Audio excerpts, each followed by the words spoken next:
think we're live, but it's not showing up on YouTube yet. Let's hit refresh.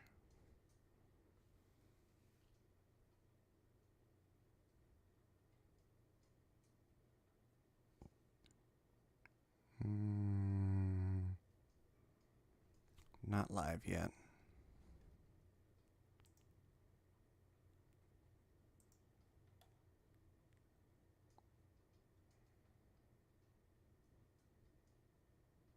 Okay, now we're live. So, welcome. This week, we're covering the cards from Elemental Energy, but first we're going to start with a sneak peek. So, this, I believe Cybernetic Revolution was the first one to get a sneak peek promo card. So, if you went to the event, then technically this card debuted before the set. Internally, I'm just numbering them as 000. So, secret rares usually take that 0 position in sets, but for some reason they stopped doing secret rares. I think it's because they switched to the 60 card sets because the TCG and the OCG are caught up more or less right now. Anyway, going to be covering that sneak peek promo, Elemental Energy, Duelist League 9 promo card. I don't know how this card was distributed. I don't think it had a very wide distribution because it didn't have a terribly large meta impact, despite being very good. This might be one of those cases where the availability of a card has changed how it was played, but we're still evaluating as in you can play a playset that everyone has access to a full playset of these cards. Hello, Rain McKnight.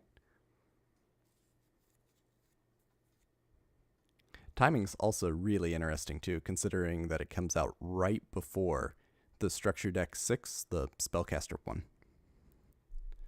After that, we're going to tackle the packs from Duelist Pack 1 and 2, the Jaden and Chaz pack, and these are mostly reprints with a few new cards sprinkled in.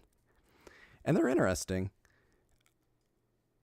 I think it's a little bit novel, but not the best way to promote cards. Maybe it's just me. Thematically, it's cool. But let's get into the list. Okay. And we're starting off strong, or too strong?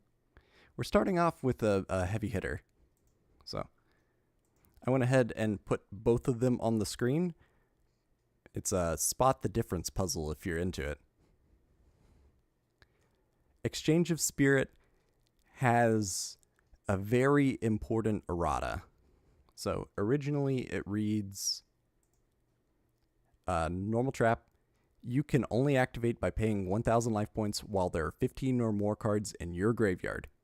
Both players swap the cards in their graveyard with the cards in their deck, then shuffle the cards in each new deck and put it in the deck zone. So it's a little bit wordy. This has been changed to if both players have 15 or more cards in their graveyards. So big shift is this card was used for a pseudo FTK.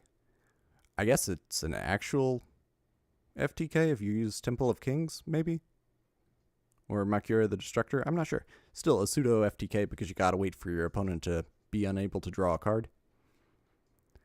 This change is significant because that removes your opponent's situation where they only have 0 cards in grave.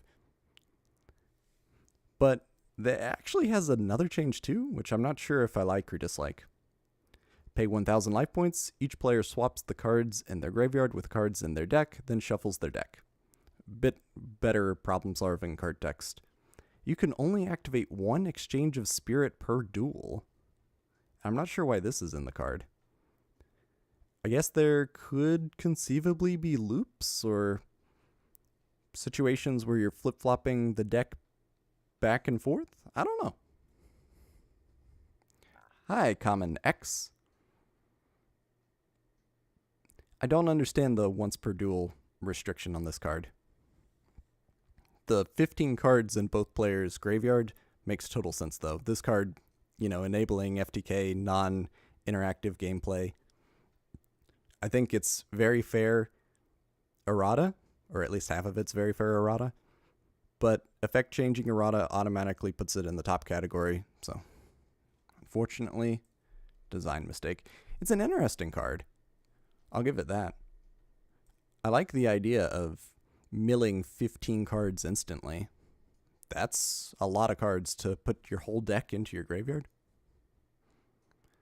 I guess not 15. You'd have 5 in your opening hand, 15 in the graveyard, then 20 go from your deck? I don't know. This card is degenerate, unfortunately.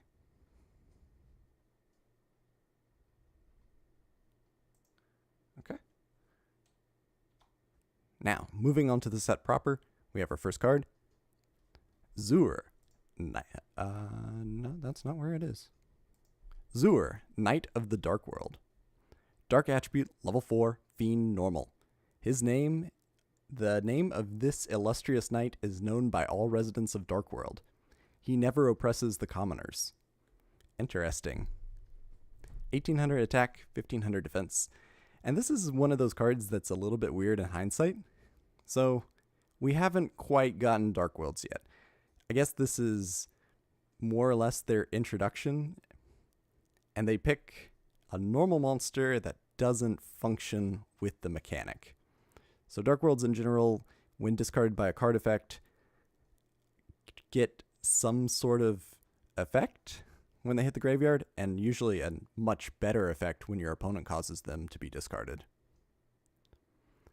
Giving them a normal monster is pretty accurate for the period. I know Gladiator Beasts get a normal monster with Andal. I've gone on record saying that this sort of level 4 normal monster within archetype could give you access to Rescue Rabbit, but I don't know if you gain any benefits for running Zur, Knight of the Dark World.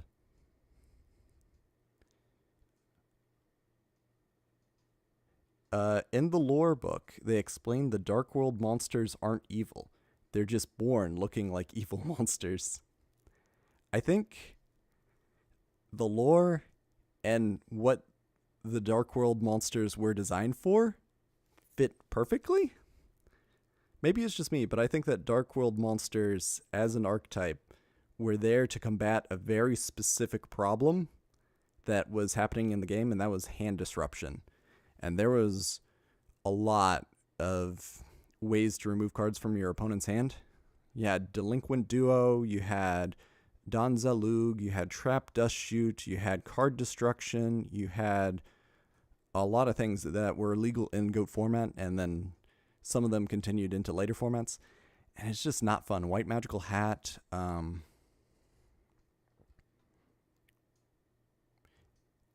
Chainmaster does it, but doesn't get stopped by Dark Worlds. I think that they are sort of the villain of the story, or they lived long enough to become the villain of the story, where they were opposing a degenerate strategy. They were supposed to stop the hand disruption, but instead, in order to trigger your own effects, in order to have any degree of agency within the deck, they had to resort to running cards like Drag Down to the Grave, which is terrible hand disruption. Discard Punishers are a really good idea, honestly. We've had them in the game before. So one of the ones that I really like, but can't seem to get to use properly is Electric Snake, where you get to draw 2 cards when your opponent discards it by card effect. That's a really strong effect. The problem is a lot of the hand disruption doesn't let you choose what you discard. A lot of it's just too random, like Don Zalug is just random and it's not fun. Smoke Grenade of the Thief, that's another one that was technically played around this time. You're running it with Gearfried of all things. Very weird. I want to mention one other thing about Dark Worlds in general, that they're all color-based. I think it's pretty cool. The colors sort of correspond to their ranking too. But there's quite a lot of levels when you get down to it, a lot of hierarchy. Zur is azure, so it's blue. And you can see in the card artwork, it's got some blue. I really like that. But I think this card's just filler. I guess the big benefit is that maybe you could search it with Underworld Snow because it's a Dark World monster. But then why would you want to do that? Especially if you're already running Rescue Rabbit. Why would you want this card in your hand? And 1800 attack is okay, but are you better off running like Archfiend Soldier with 1900 attack? I don't know. I guess you can bounce it back to hand with beige, but very strange inclusion for a normal monster. Next up, V Tiger Jet. Light attribute, level 4, machine normal. This ace fighter is unbeatable in a dogfight. It combines with other monsters to launch an array of encircling attacks. 1600 attack, 1800 defense. And we are continuing with the alphabet mechs. Eventually, we'll be tackling this problem from both sides, where we get the ABCs on one side and the, well, I guess VWXYZs on the other. I think the union idea behind these cards is cool. The fact that they sort of circumvent the fusion summon, they sort of have a contact fusion mechanic, I think that's cool. But I don't think that they're particularly good.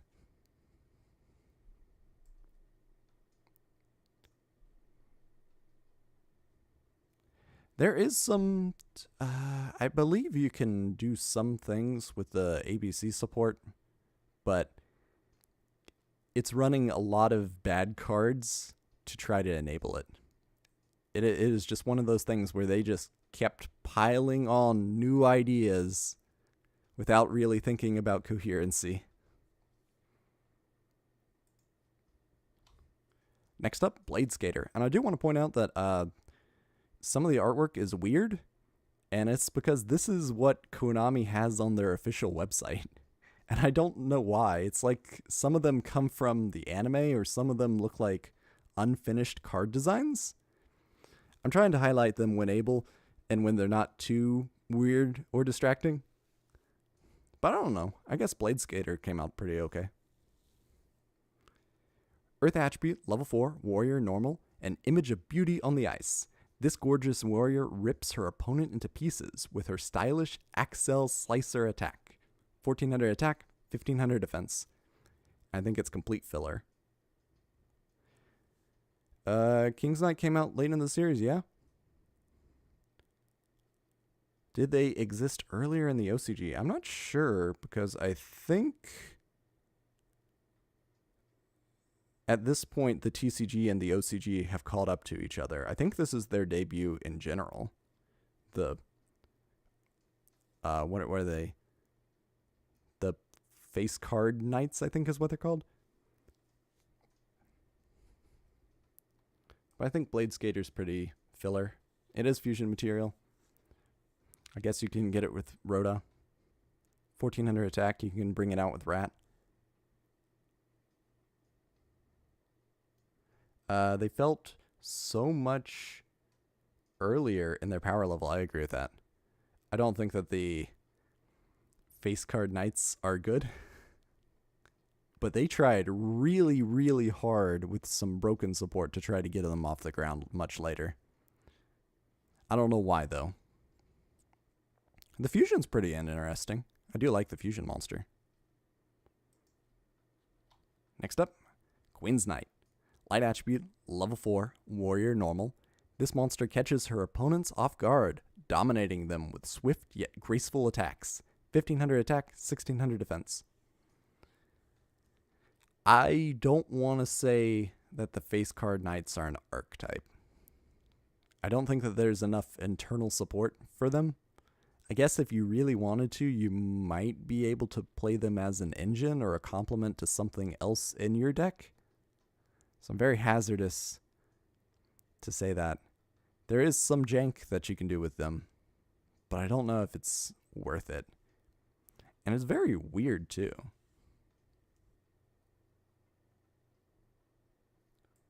I'm gonna just put them in bad, or maybe filler outclassed. Next up, Jack's Knight. Light attribute level 5, warrior normal, a strong master swordsman. His loyalty is to justice. His duty is to protect the weak. 1900 attack, 1000 defense. These are really bad stats. Like, we have Earl of Dim Demise from, I don't know, 4 years ago that's got better stats than Jack's Knight. It's very strange. I guess this is like a carryover from the Duel Monsters power level. But I don't know why this guy couldn't be a level 4 and maybe even keep his stats. Maybe it's the light attribute that's throwing them off. Like, light monsters aren't supposed to have very high attack for some reason. As a general rule, I don't know. It's not like in Magic where blue creatures are bad and green creatures are big. Finally, we have King's Knight. Light attribute level 4. When this card is normal summoned while you control Queen's Knight, you can special summon Jack's Knight from your deck. 1600 attack, 1400 defense. And here is the big question. How do you accomplish that?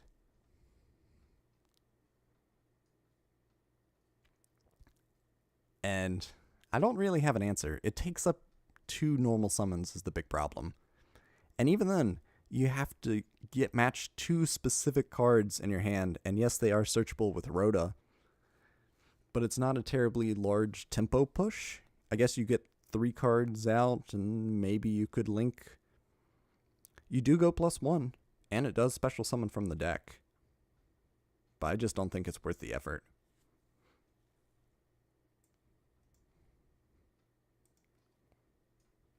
Maybe we'll make an argument for jank. Next up, Elemental Hero Blade Edge. Earth attribute level 7. Warrior effect. If this card attacks a defense position monster, inflict piercing battle damage. 2600 attack, 1800 defense. Very weird.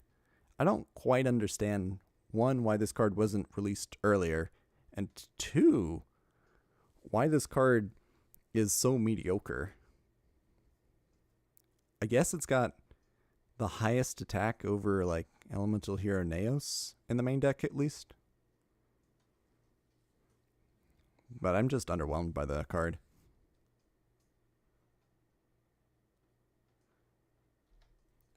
Comment from Common X. I think the later night support has some good ideas. I just wish they could expand on it in some more ways. Plus, they've tried to make it low-key Egyptian god support too. Man, they're throwing everything at the board. I think Blade Edge on its own is pretty mediocre. Do you run it for fusion material? Yeah, there's a couple fusions that you can make with Blade Edge. But are you wanting to do that? I don't think so.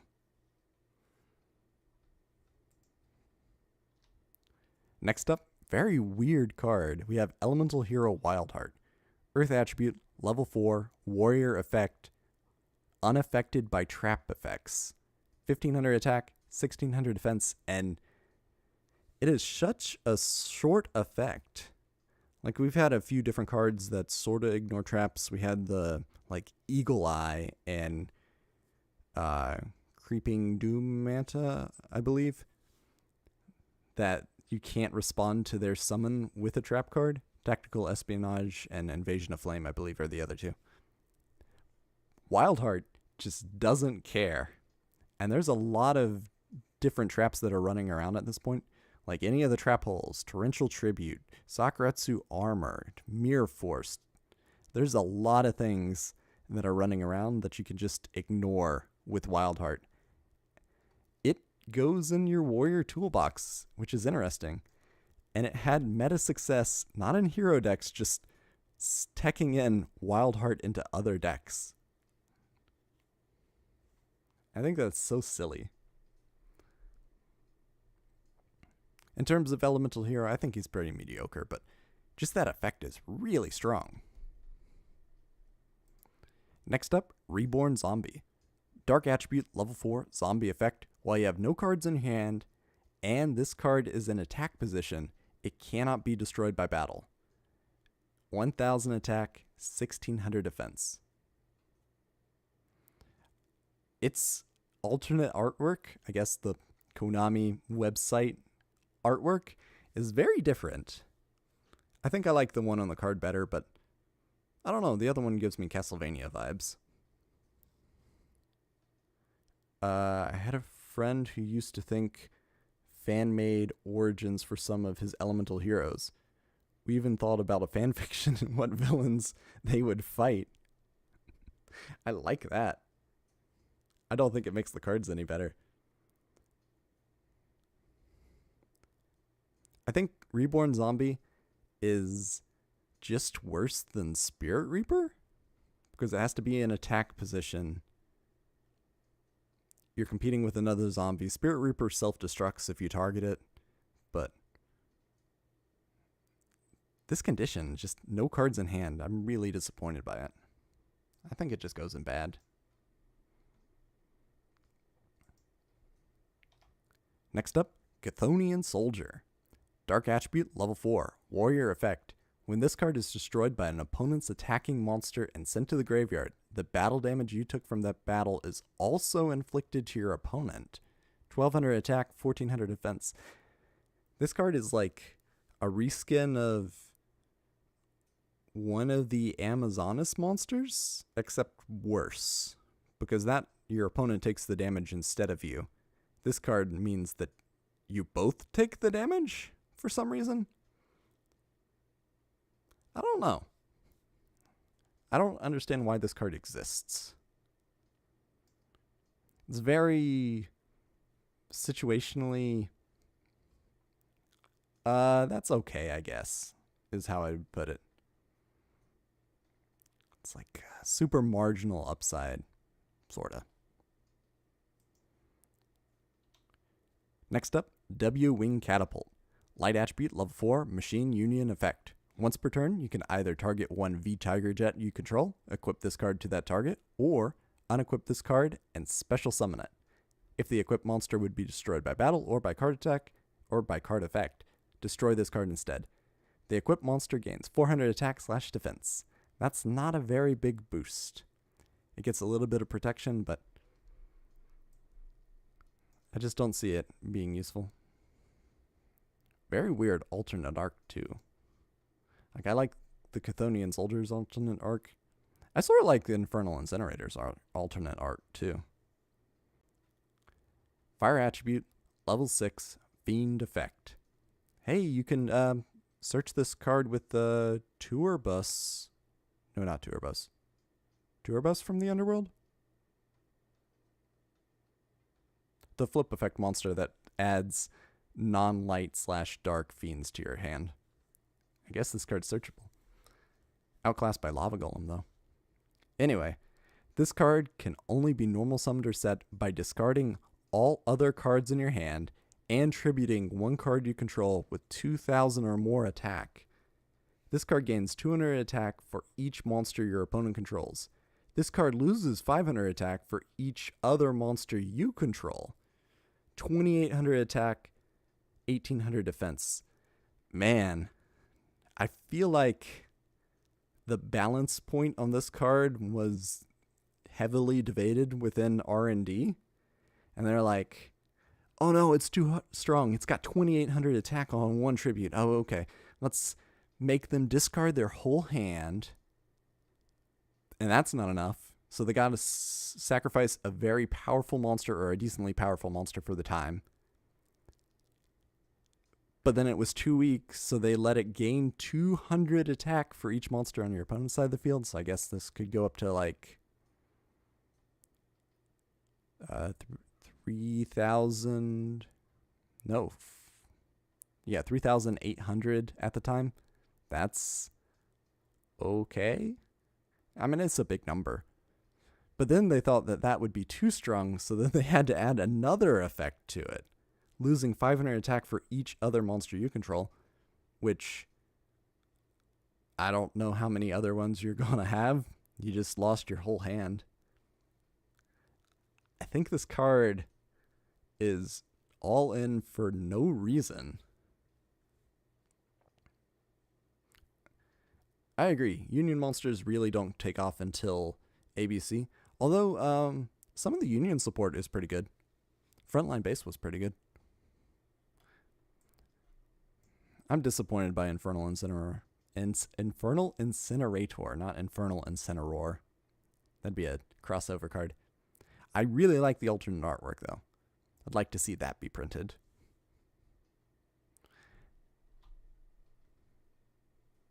Next up, Hydrogeddon. Water attribute, level 4, Dinosaur effect. When this card destroys an opponent's monster by battle and sends it to the graveyard, you can special summon one Hydrogeddon from your deck. 1600 attack, 1000 defense.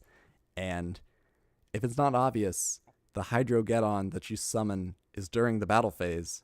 So if you attack over another monster, you get out another Hydrogeddon. This card snowballs really well, and for that reason, it was played in a couple different meta decks at the time. But even then, all throughout the history of the game, whenever a zombie deck rose to prominence, you would think in the back of your mind, oh, Hydrogeddon is just an easily include into the deck. Like, this card could go into your Dino Rabbit without too much difficulty. It's a level 4. You can make a rank 4 in your main phase 2 if you can bring out another one. It's deck thinning. It's board presence. I think it's too slow for the modern game, though. But I think it's very respectable to be put in meta at one point.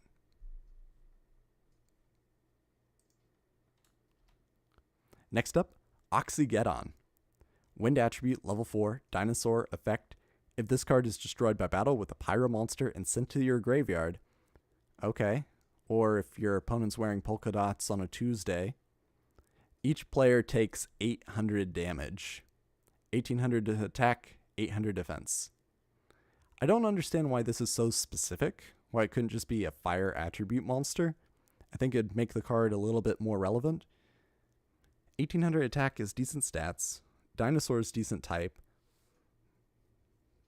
And I guess the elephant in the room is that Hydrogeddon and Oxygeddon come together to form Water Dragon and later Water Dragon Cluster and Bonding Heavy Water. There's more support later. But I think that you're running this mainly as a brick if you're wanting to run your Water Dragon deck. I think at this point in the game, it's just filler.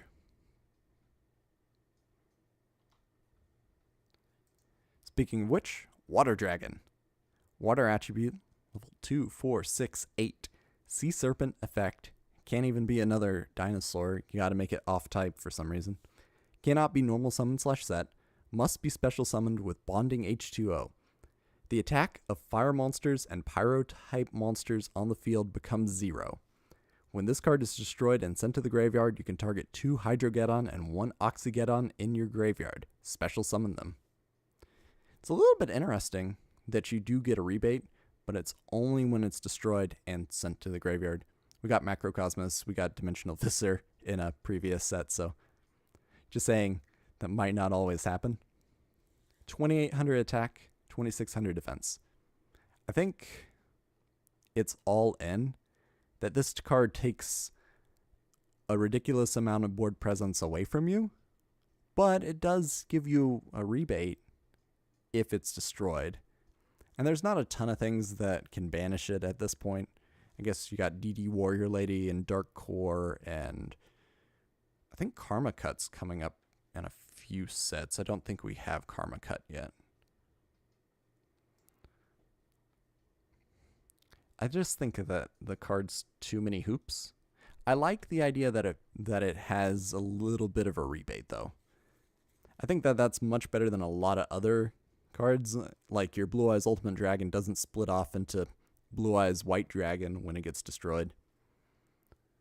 Water Dragon still doesn't seem worth it. I agree. Too many hoops. Also, you have to get 3 very specific cards together. And I know Fossil Dig exists, so At least 2 of the 3 cards are searchable, but still a lot of hoops. Next up, Etoile Cyber? Etoile? Etoile? Etoile? I don't like French words. Earth attribute, level 4, warrior effect. If this card attacks directly, it gains 500 attack during the damage step only. Starts with 1200 attack, 1600 defense. I don't know why this card can't just have 1700 attack. I guess this card can attack under Messenger of Peace if you wanted to, but then it would boost its own attack. But I guess at that point the attack had already been declared. I just think that this is very underwhelming. We'll put it right next to the soldier. It is a warrior, though. Next up, Bacteria Empire Ship, Tetran. Wind attribute, level 6. Machine effect. When this card is normal summoned, put 3 counters on it. This card cannot be destroyed by battle. If this card attacks or is attacked, remove 1 counter from this card at the end of the damage step. If you cannot, destroy it. Once per turn, you can remove 1 counter on this card to destroy 1 spell or trap on the field. 1800 attack, 2300 defense. And I think that this is interesting. Like when we compare it to Monarch, for instance, Zaborg popping monsters, Grandmarg popping monsters, the Stalos ripping cards out of the hand, Mobius doing this effect but better. Are you going to survive 1 battle? Yeah, probably. Are you going to be able to pop 2 cards over 2 turns? Maybe. I just think it's not a lot of attack points. And Mobius does pretty much the same thing, but better. BES do get archetype support, but I think that this card is a good idea, and it's good utility in that deck, but it's just outclassed by everything else that we already have in the game. Not even Monarchs. If you compare this to, like, Breaker the Magical Warrior, you get a pretty unfavorable, because Breaker doesn't take a tribute. And Breaker does get banned at one point, so maybe that card's not a good example because it's too strong. I think even in your BES deck, you're not running Tetran. Or if you are, it's a filler monster. Next up, Nano Breaker. Earth attribute level 4. Machine effect. If this card attacks a face-up level 3 or lower monster, destroy that monster immediately with this card's effect without applying damage calculation. 1600 attack, 1800 defense. And when is this useful? I guess you got like Marshmallow and Spirit Reaper running around. Those are level 3s that are a little annoying. A lot of your floater monsters actually aren't level 3. I can think of Mass Dragon and Silent Insect that you'd want to pop. I'm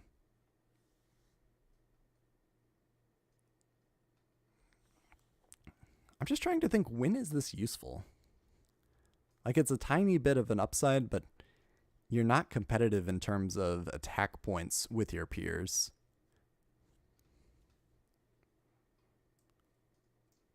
I guess you can attack over Injection Fairy Lily?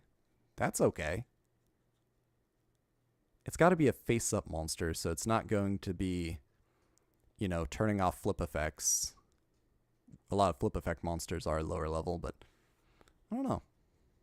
I just don't see the use case. I feel like Konami had a weird thing with this card and like Weed Out, where they were afraid of small monsters getting out of control, but that never really happened.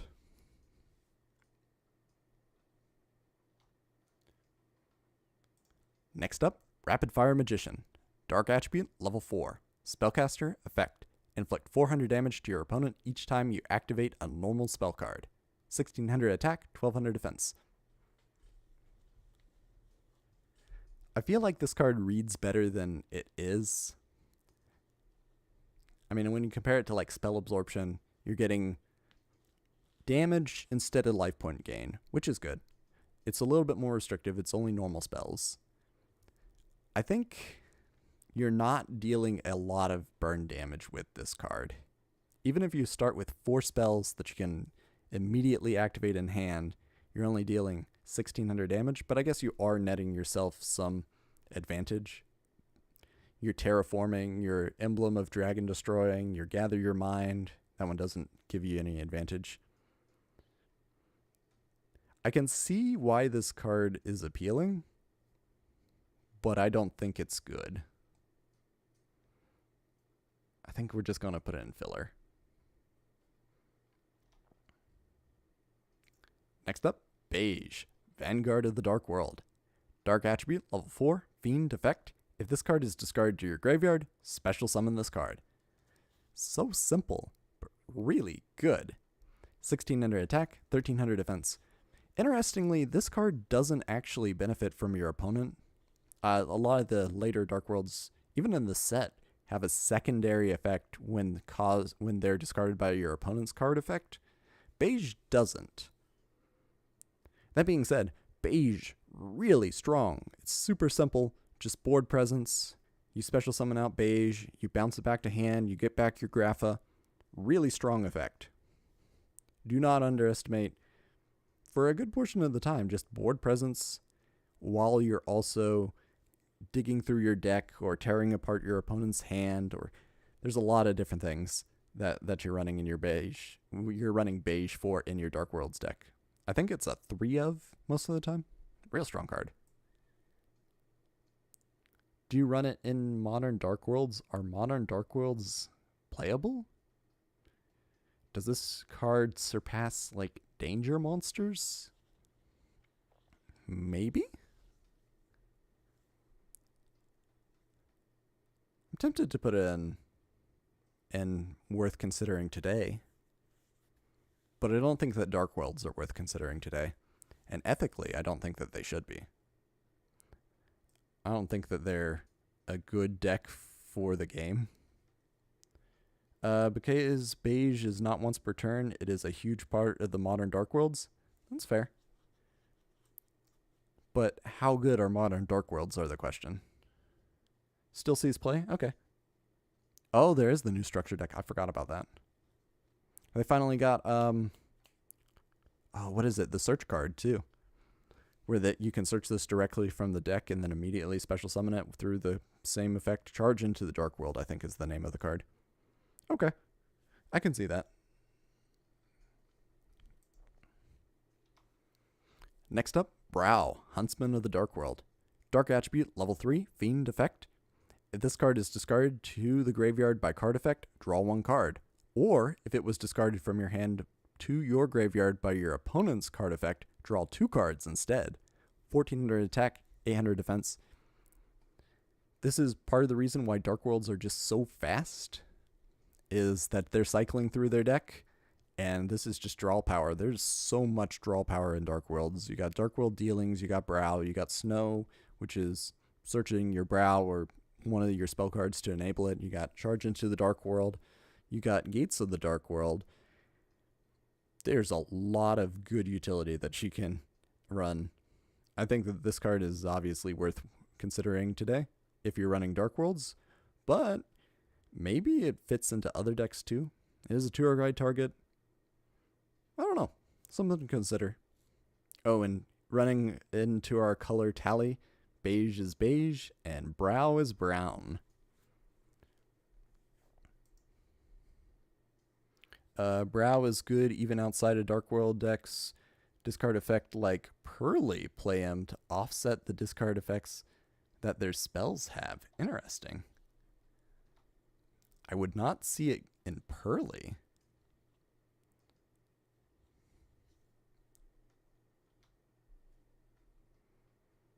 Next up, Brawn. So this one's not brown. This one is bronze. And you can see in his attire that it's sort of, a tarnished copper color. And I think the Japanese name is blue copper for this guy. And that patina is what it's referencing. So it's not brown. We already had brown. Anyway, Brawn, Mad King of Dark World. Dark Attribute, level 4, Fiend effect. When this card inflicts battle damage to your opponent, you can discard 1 card. 1800 attack, 400 defense. Why?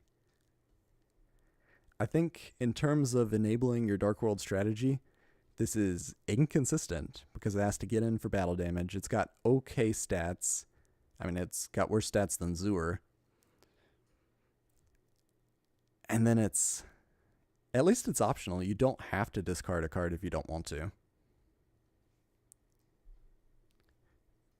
We're just gonna chalk it up to Trance Archfiend and Fabled Raven are better enablers for the majority of Dark World time. I guess if you're really early on, where there's not a lot of good cards for discarding cards, I guess you get Graceful Charity and Drag Down, Card Destruction are still in the game. Morphing Jar might actually be playable in early Dark Worlds too. I don't know if you have quite enough enablers. I know they were playing double Dark World Lightning at the time. I just don't see there being a place for Brawn. Brawn is kind of okay with the first wave of Dark World support, but gets outclassed pretty fast. Yeah. I'm trying to think if I've seen Brawn, and I don't think so. I've seen a lot of gold, I've seen a lot of silver, I've seen tons of beige and brow, but I don't think I've ever seen Brawn in a meta Dark World deck. At least a serious one. There's probably some cases of experimentation in the historical record, but I don't think it was the best use of it. Next up, Silva, Warlord of Dark World. Dark Attribute, level 5. Ooh, level 5. That means you get a little bit more potential with Metamorphosis, I believe. Because a lot of the monsters, the good monsters to bring out with Metamorphosis are 5. If this card is discarded to the graveyard by card effect, special summon this card. Then, if it was discarded from your hand to graveyard by an opponent's card effect, your opponent places exactly 2 cards from their hand on the bottom of their deck in any order. 2300 attack, 1400 defense. And man, this is a whammy. Could you imagine you have your smoke grenade and this is the card that you end up discarding? Or you blind Card Destruction and then they have Vasilva and then suddenly you're down 2 cards and they have board presence? This card was definitely meta at the time, along with gold. I don't know if you're running it now, though. Do you run it over beige? Do you run it in addition to beige? Silva is pretty close to a design mistake. Modern Dark World can use the effect to completely get rid of the opponent's hand. Oh, I forgot about that. There are some cards like Guru of the Dark World that treat it as your opponent's effect. I believe Dark Deal is in this set, and maybe Terrible Deal does the same thing. That is fair. I didn't even think about Hand Loop.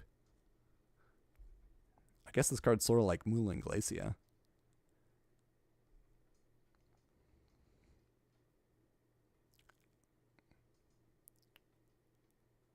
It's dirty, though. I do like how if you're running the Dark World mirror match, they won't get their Dark World effects off of your Silva because it's placing them at the bottom of the deck. It's not discarding them. The Dark World mirror match in general is really funny to me. It's like a big game of chicken where you're nervous to activate your power cards, they're nervous to activate their power cards. I don't know. I think we're just going to keep it meta at one point. I think we're bumping it to worth considering today. But I can definitely see people wanting it to be in design mistake because I don't like hand disruption. Next up, Gold, Warlord of Dark World. Dark Attribute, level 5, Fiend effect. If this card is discarded to your graveyard by card effect, if it was discarded from hand to your graveyard by your opponent's card effect, you can target up to 2 cards your opponent controls. Special summon this card, then destroy those targets if any. 2300 attack, 1400 defense, and it's a lot tamer than Silva. I guess if you're going first, or, before your opponent's been able to make an actual play, then gold's much worse because they're not going to have anything to pop. But for the time, I think gold's probably the stronger one in terms of dismantling boards. Popping's really good at this point. I like how the effect is a little bit different too. I think this card's got some problem-solving card text to make it worded that way. I do like how you can special summon it regardless. That's good. If we put Silva in today, maybe we put gold and meta at one point and just keep it there. I like having removal. I don't know. We'll think about it. Next up, Scar, Scout of the Dark World. Dark attribute, level 2, Fiend effect. If this card is destroyed by battle and sent to your graveyard, add one level 4 or lower Dark World monster from your deck to your hand. 500 attack, 500 defense. So, Scar, short for Scarlet. There are a weird number of cards that have similar effect to this, where instead of special summoning from the deck, they just add them to your hand. But I think this is the one time where it sort of works.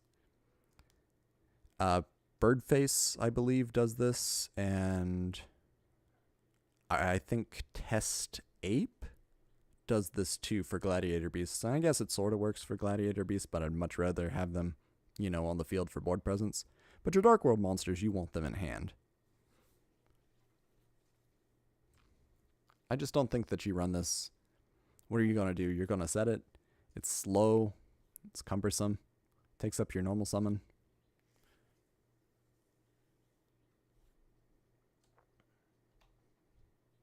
Next up, more alternate artwork. Familiar Possessed Asa. Earth attribute, level 4, Spellcaster effect. You can special summon this card from your hand or deck by sending one face-up Asa the Earth Charmer and one face-up Earth monster you control to the graveyard.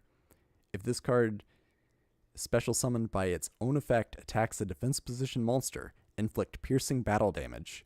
1850 attack, 1500 defense. Interestingly, you can just normal summon this monster if you want to.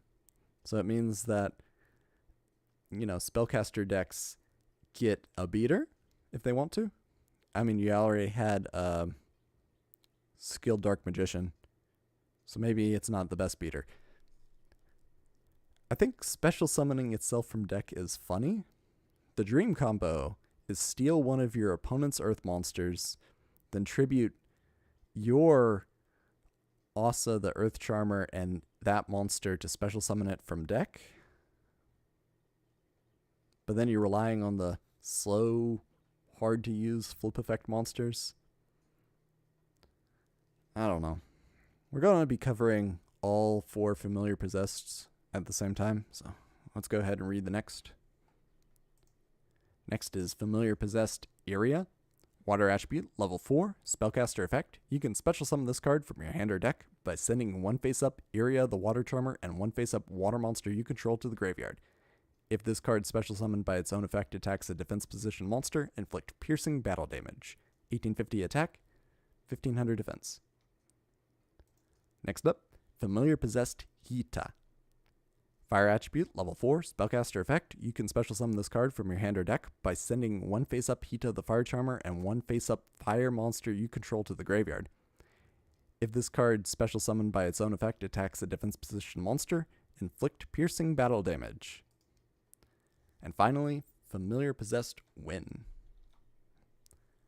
Level 4, Wind attribute, Spellcaster effect. You can special summon this card from your hand or deck by sending one face-up Wind the Wind Charmer and one face-up Wind monster you control to the graveyard. If this card special summoned by its own effect attacks a defense position monster, inflict piercing battle damage. That's all 4. Charmers are still pretty clunky even with the modern structure deck. They got a lot of good cards, or a lot of, how do I say this politely? A lot of cards that other archetypes would love to have, but still don't do Charmers enough. I'm thinking like Unpossessed was pretty good, and then there's some other support. It's interesting that they like this particular stat lineup because there's members that aren't in the archetype that just happen to fit the 1850/1500 stat lineup. I also don't think that these really form a coherent deck, that your attributes are all over the place, and it's like countering specific opponents, so it's metagame dependent. If you really wanted to, I guess you could maybe run Hita and Fire Kings, but then you're not really benefiting. They're Send, they're not Destroy.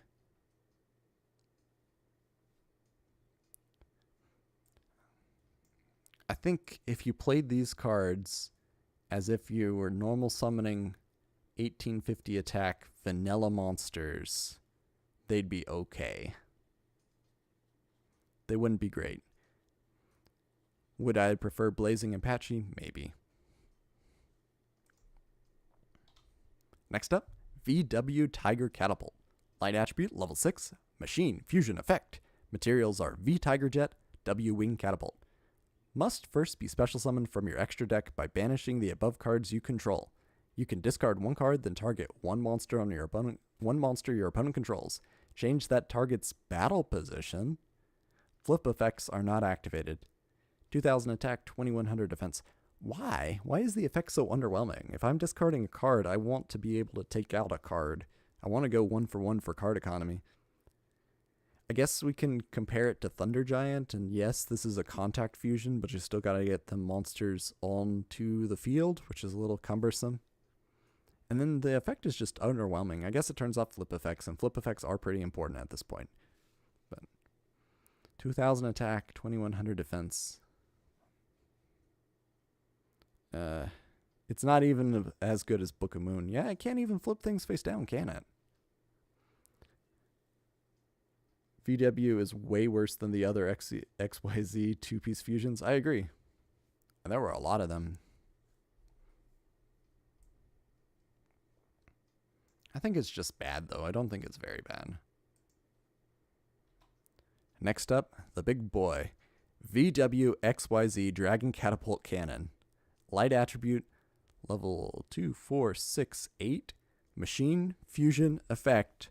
Materials are VW Tiger Catapult plus XYZ Dragon Cannon. Must first be special summoned from your extra deck by banishing the above cards you control. Wow. Can you think of a situation where you've been able to special summon 5 specific monsters onto the field to get to the point where you can bring this guy out, and you haven't won the game already? Once per turn, you can target one card your opponent controls, banish that target. Ooh. That's pretty decent. When this card declares an attack on an opponent's monster, you can target the attack target, change that attack target's battle position. Flip effects are not activated. 3000 attack, 2800 defense.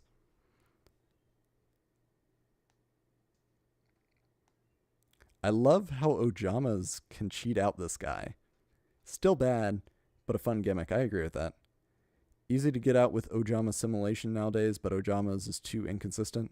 Ojamas runs a lot of bricky cards. I think we got a place for that, though.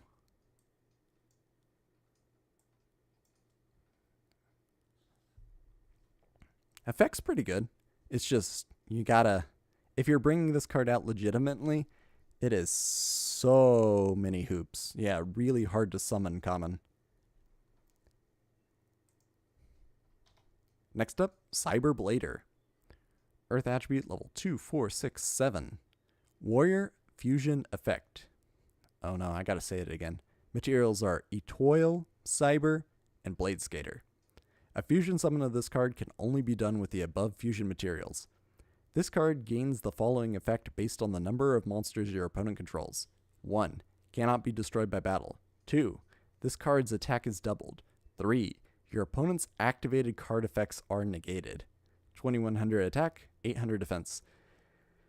This card's a little bit notorious because it can lead to illegal plays where you're not allowed to activate an effect in very specific board states because Cyber Blader would be changing from one side of the field to the other and then applying different effects based on it, and it just bounces back and forth.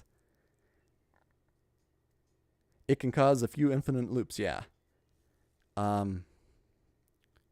Interestingly, there's been a mechanical change in the game where unintentional infinite loops like that just end up stopping themselves, and I think Cyber Blader would end up self-destructing based on that rule.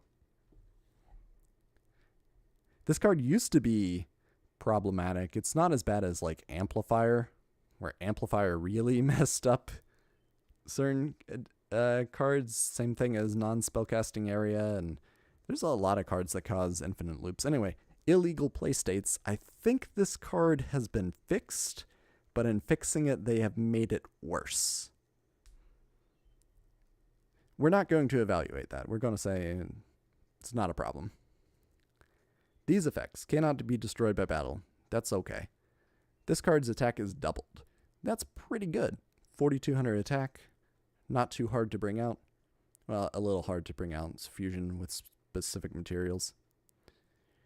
And your opponent's activated card effects are negated. I guess if you're far enough behind, then that third effect is really good. It's weird that this card doesn't do anything for 4 or 5 or 6 monsters on your opponent's side of the field. I think we're just gonna say it's filler. Its one notable characteristic has been removed.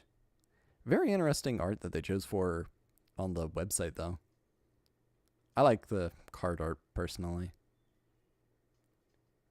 Combos with Ojama Trio decently. Interesting. So you activate Ojama Trio, get board presence on the opponent's side of the field, you get to start negating the cards. Interesting. The problem with that is they can just normal summon a monster and get out of it.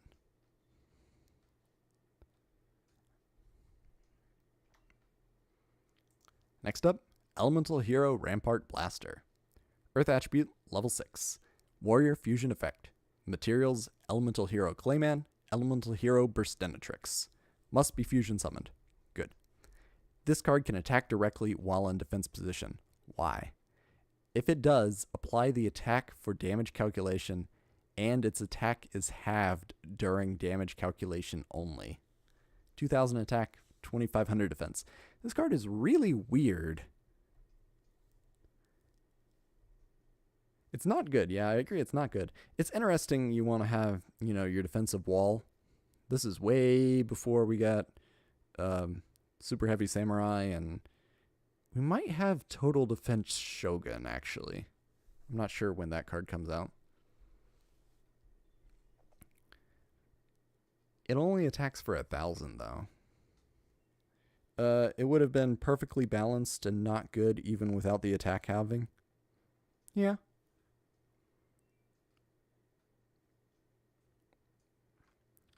I don't know.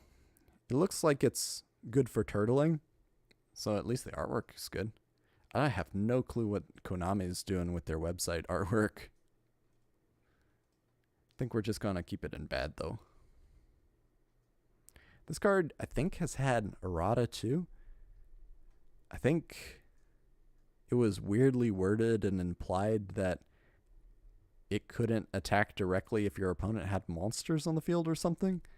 I think this card didn't do what it was supposed to do at one point, and it's been fixed since. Next up, Elemental Hero Tempest. Wind Attribute, level 8, Warrior Fusion Effect. Materials are Elemental Hero Avian, Elemental Hero Sparkman, Elemental Hero Bubbleman. Must be fusion summoned. You can send one other card you control to the graveyard, then target one monster you control. While this card is face up on the field, that monster cannot be destroyed by battle. 2,800 attack, 2,800 defense. I don't understand this effect.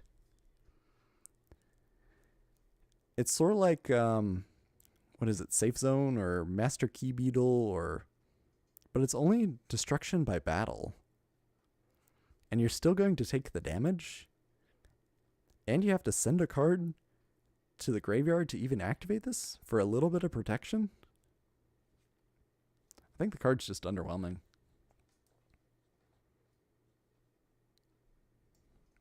Am I really going to go -3? Well, you don't have to because Miracle Fusion's in the game, but, you know, potentially -3 and then lose another resource to protect one of my other monsters? Jaden, your cards are not servicing you well. Too hard to summon for a not good effect, I agree. Next up, Wild Edge, or Elemental Hero Wild Edge. Earth Attribute, level 2, 4, 6, 8, Warrior Fusion Effect. Materials are Elemental Hero Wildheart and Elemental Hero Blade Edge. Must be fusion summoned and cannot be special summoned other ways. Ooh, that one's actually a little bit of a stinger. Means that you can't bring it back with Monster Reborn or anything. This card can attack every monster your opponent controls, one attack on each monster per battle phase. 2600 attack, 2300 defense. I like the idea that maybe your opponent has a monster that can't be destroyed by battle and you can't just keep ramming Wild Edge into it. That's pretty good foresight. What was the intended target for Tempest defending? No clue. I think the only time Tempest came out in the anime was when he was playing a tag team or a partner duel with Cyrus. And I think it was... Oh, it protects itself in the anime. Because I was about to say, if Tempest was the one protecting UFO-Roid, a card that wants to be destroyed by battle, that'd be even worse. I guess protecting yourself's not that bad. But I'd much prefer battle and card effect. I think Wild Edge is okay. I think it's pretty mediocre. I'd much prefer to have, like, Blackluster Soldier Envoy at the beginning. It's interesting. Multi-attackers have a little bit of potential, but this is only on monsters.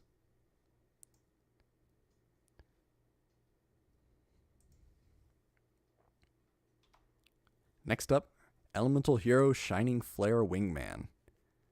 Light Attribute, level 8, Warrior Fusion Effect. Materials are Elemental Hero Flame Wingman, plus Elemental Hero Sparkman. So you have to bring out a fusion monster to fusion summon this card. A little bit difficult. I still don't understand why we don't have double polymerization in the game, or double fusion. I can't remember what the translation would be. Where you get the effect of polymerization, pay 500 life points, you get to use it twice in the same turn. That's not bad. I think it'd be pretty balanced, and it'd help cards like this be a little bit less stingy. But what does it do? Must be fusion summoned. Good. Gains 300 attack for each elemental hero card in your graveyard, not even your opponent's. If this card destroys a monster by battle and sends it to the graveyard, inflict damage to your opponent equal to that monster's original attack in the graveyard. And that has a measly 2500 starting attack, 2100 defense. You could get this guy pretty beefy, but I want to point out a different option that I think is significantly better, and that's Dark Paladin, which also gains attack for cards in graveyard, but it cares about dragons. Dark Paladin has some inherent protection because you can negate spell cards. Dark Paladin doesn't require you to fusion summon and then fusion summon again. I just don't see this card being particularly good. Oh, they actually did release double poly. Oh, fantastic.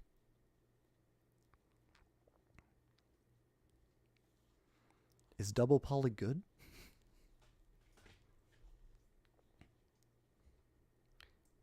I think it's just too many hoops. It's nice that it keeps the Flame Wingman effect. I mean, that's cute, and it's good. I think in terms of cover card, I'm actually a little bit disappointed, though. It's just too hard to bring out. Next up, Pot of Avarice. Normal spell. Target 5 monsters in your graveyard. Shuffle all 5 into the deck. then draw 2 cards. It's not once per turn. I think deck dependent, this card is fantastic. Keep in mind you can shuffle in extra deck monsters, so you're not really diluting your deck with a whole bunch of monsters from your graveyard. Worth considering today? I think definitely. This card is draw power. It's not once per turn. It's good acceleration. I think the card's pretty fair. There are definitely times in the game where this card was too strong, but I think it's okay now. It's also got a little bit of gimmick potential where you need to recycle certain combo pieces. Pot of Avarice is at 3 nowadays. It's good recovery, but not many decks really need it. Yeah. It is crazy that this card, banned for a long time and now it's at 3. This card also enabled certain combos. I think the wind-up loop required Pot of Avarice to deplete your opponent's entire hand. So, still, good draw support. Decks are really fast nowadays. Getting 5 monsters in graveyard, you do that in, I don't know, the first quarter of your first turn in a lot of combo decks. Maybe even on your opponent's turn. I don't know. If you're sending a lot of hand traps, it's not hard to meet that condition, is what I'm saying. Next up, Dark World Lightning. Normal spell, target 1 set card on the field. Destroy that target, then discard 1 card. So Dark World decks definitely run Dark World Lightning, at least at their inception. I think the effect is pretty okay. This card enables Dark World strategies, yes, but I think getting a Grand Marg effect off of a spell card is deceptively good. You see Nobleman of Crossout run all the time in these current formats, and I think that this card sort of power creeps. I don't know, it's a side grade definitely, because you get the option to hit face down spell or traps, but you also take out those pesky flip effects with it. Dark World Lightning is pretty good. Good on release. It filled the missing MST and Nobleman. Yeah. Glad to have you, Hamed Mizra? Oh, I'm sorry. Hamed Mirza. Nice to have you aboard. This card saw meta success in those Dark World decks. I think right now, though, you're not running into set cards, and that's a little sad. I wish there were more traps in the game. I don't think that flip effect monsters should be run in the main game. They're just too vulnerable and too slow, and I know there are decks that revolve around them, but I just can't see it any higher than that. But this card was definitely meta on release, which is good. Next up, Level Modulation. Normal spell. Your opponent draws 2 cards. Amazing start. I can't think of many cards that start off this strong. I know, what is it? Soul of Fire gets your opponent 1 free card. But this one, your opponent draws 2 cards. Special summon 1 level monster from your graveyard, ignoring the summoning conditions. That monster that was special summoned by this effect cannot attack, nor activate or apply its effect this turn. When is this useful? I guess the specific circumstance with Armed Dragon level 10, because that card, would work around this restriction. You could cheat out Wing Karibo level 9 / Wing Karibo level 10 if you wanted to.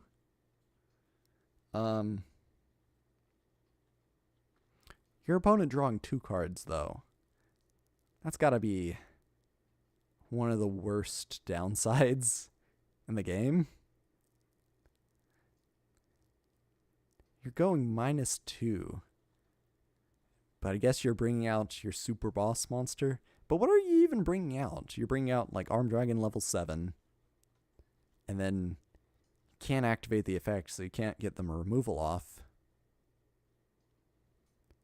And you can't apply the effect, so I guess you're not turning off spell cards with Horus the Black Flame Dragon level 8.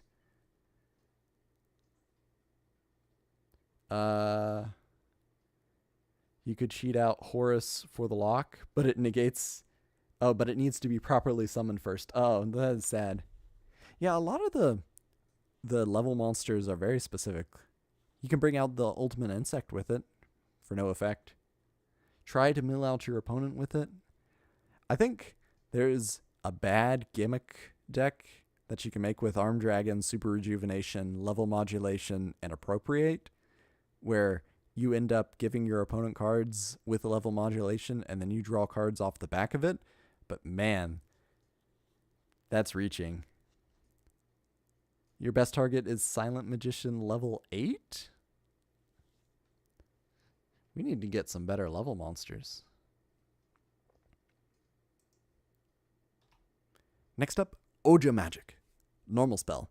If this card is sent from your hand or field to the graveyard, add one each of Ojama Green, Ojama Yellow, and Ojama Black from your deck to your hand. Does Horus the Black Flame Dragon level 6 ignore the effect and negation of level modulation? That's a good question.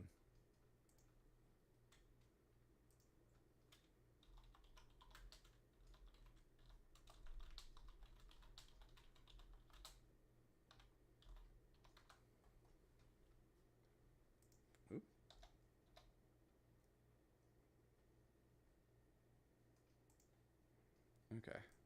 So wording on Horus the Black Flame Dragon level 6. This card is unaffected by spell effects. During the end phase, if this card is destroyed a monster by battle this turn, you can send this face-up card to the graveyard, special summon one Horus the Black Flame Dragon level 8 from your hand or deck. I guess the idea is that the lasting effect of level modulation wouldn't be applied, but I think that this is one of those situations like with a wild monster appears and Venomanaga, Queen of Poisonous Snakes, where it's a condition of the card and it might trump what your card text says. I don't know, is level modulation broken? Like it doesn't function how it's supposed to?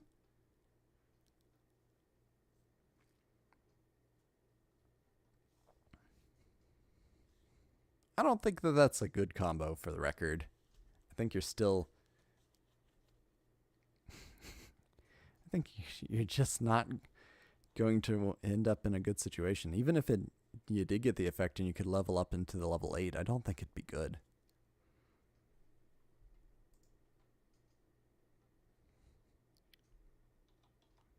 Let's move on to Oja Magic. I think this card is very interesting. Oh no. Oja Magic is incredible card advantage at the cost of running heinous bricks. It makes Ojama surprisingly viable as an engine, though. I agree. But where do we put Oja Magic? Do you consider running a lot of bricks in your deck a bad thing? And maybe they're not always bricks. If you're running Enchanted Fitting Room, then you could probably feel a little bit better about it. You're running 6 normal monsters, though. Or maybe you're running 9 normal monsters? I don't know. I think it's pretty good in Gimmick. That's a lot of bricks. It's necessary in modern Ojamas. Yeah, but are modern Ojamas playable?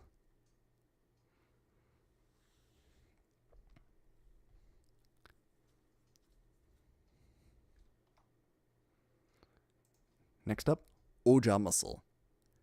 I believe that this is treated as an Ojama card, or I think other cards specifically mention Oja Muscle. Select one face-up Ojama King. Destroy all Ojama monsters on the field, except the selected Ojama King. It gains 1000 attack for each monster destroyed this way. Ojamas aren't the easiest thing to get on board. Are you really going to get 3 on board and 3,000 attack? This is an anime card. Like this is the combo. It's a crazy card in the mirror match. The Ojama mirror match, where you're summoning out your Ojama King and they have a full board of Ojamas. That is amazing. I think the card's just bad. Possibly very bad. The combo and it was using it with Ojama Trio on your opponent would also take the burn damage. Oh, it is destroy. Okay. But you still got to get Ojama King out. And Ojama King's not. And it's specifically Ojama King. I think the card might just be very bad. Next up, Feather Shot. Normal spell, target one face-up elemental hero avian you control. During this turn, that target can attack a number of times equal to the number of monsters you control when this card resolves, but cannot attack directly, and other monsters you control cannot attack this turn. I don't understand. Avian has 1,000 attack. When is this an advantage? Like, are you going to have monsters that are weaker than Avian so that you could attack multiple times with Avian? Are you going to boost up your Avian to ridiculous attack? Skyscraper's in the background of this card. Maybe you play it with Skyscraper and you can get over some cards, but you can't get over a Cyber Dragon with it. I just don't see this card being useful. Even if it got an additional attack for each monster you control and your other monsters could attack, maybe it'd be a little bit more playable, but I just don't understand when this card is useful.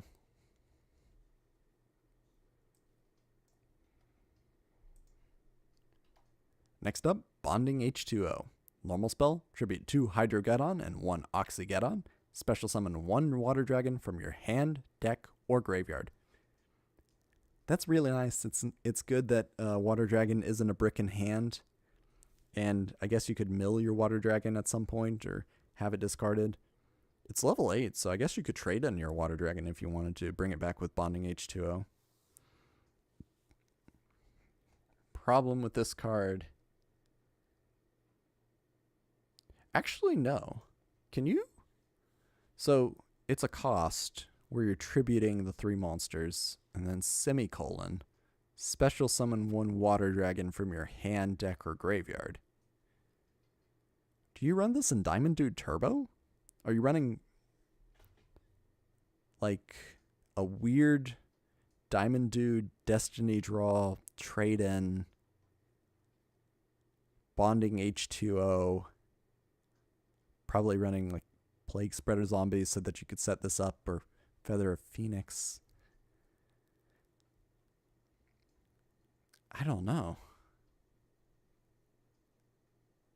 But if you did run it, then you're not getting the full benefit of the Water Dragon out of it, because you'd still want your Hydrogeddon and your Oxygeddons to be in the graveyard. It would be hilarious in Diamond Dude Turbo. I agree, Milo. Bonding, the new bonding spell is way better and it's still not good. I agree with that.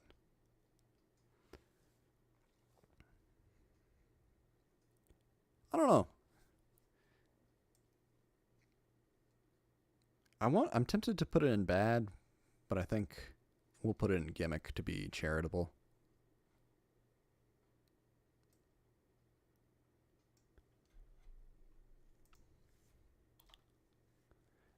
Poor Water Dragon, cool art, but terrible deck. And from the most wasted anime character. Man, I could. Bastion is my favorite character. Is one of my favorite characters. I don't want to sink that ship. In Yu-Gi-Oh! GX, and I think that it's very disappointing. So, like, he has, in the anime, 6 different decks, and we see him duel with 2 of them a couple times. He could have been so much more interesting as a character. For instance, you could have a lot more chemistry cards. he ties in really well with the alchemy themes that are in the GX anime. It makes a lot of sense that, he's the modern chemist and it's compared to Banner, who is the alchemist. You have really nice character and nice moments, and he has some great lines in the anime. And 6X, he could have been such a variable opponent. I think him being written out of the story is just so sad to me.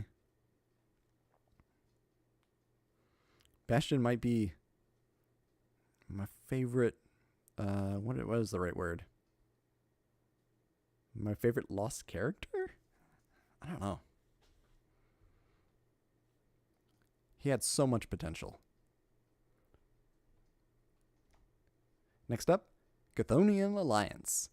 The equipped monster gains 800 attack for each other face-up monster on the field that has the same name it does. Wow.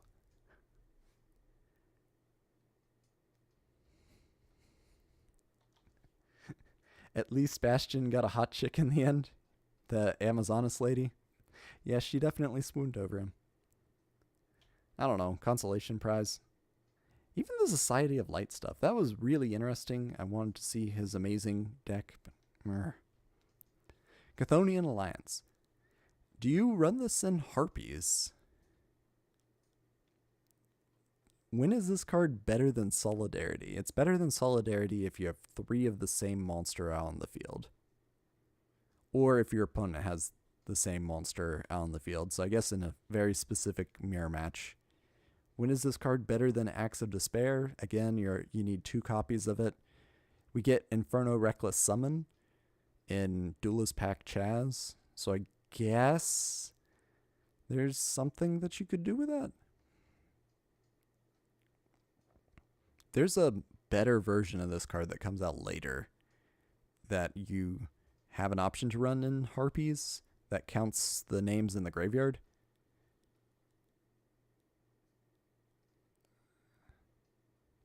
The attack stacking with this and Harpy Lady 1 does get kind of impressive.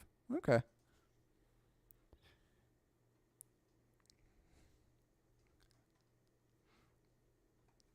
And I don't think that Harpies are a bad idea to be running at this point in the game.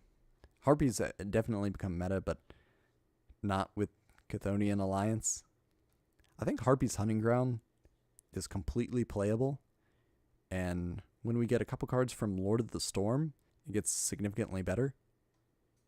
You get Hysteric Party in that set, and you can Swarm, and then, I don't know, Manticore of Darkness could come out. I'm theory crafting a little.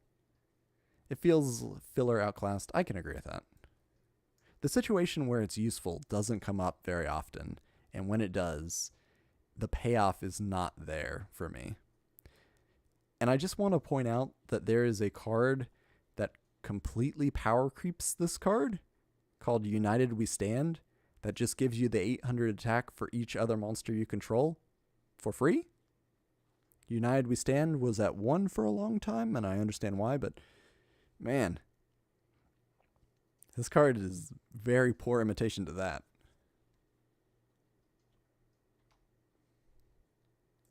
Next up, Arm Changer. And you can see the arm in it. Equip spell. Send 1 equip spell card from your hand to the graveyard to activate this card. So already pretty steep cost. If the equipped monster destroys a monster by battle, the controller of this equipped card can add 1 monster with attack less than or equal to the equipped monster from their graveyard to their hand. Wow. United We Stand is also older, I agree. I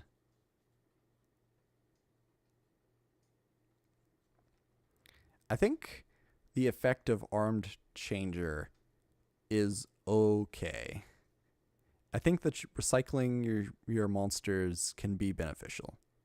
I think the hoop that you have to draw, I don't understand why there's the discard cost, why you have to send an equip spell from your hand to the graveyard. I think that this card could have benefited. Maybe it'd be too strong to have Armed Changer and then start running over monsters and recycling your other monsters. But right now, it's just really expensive.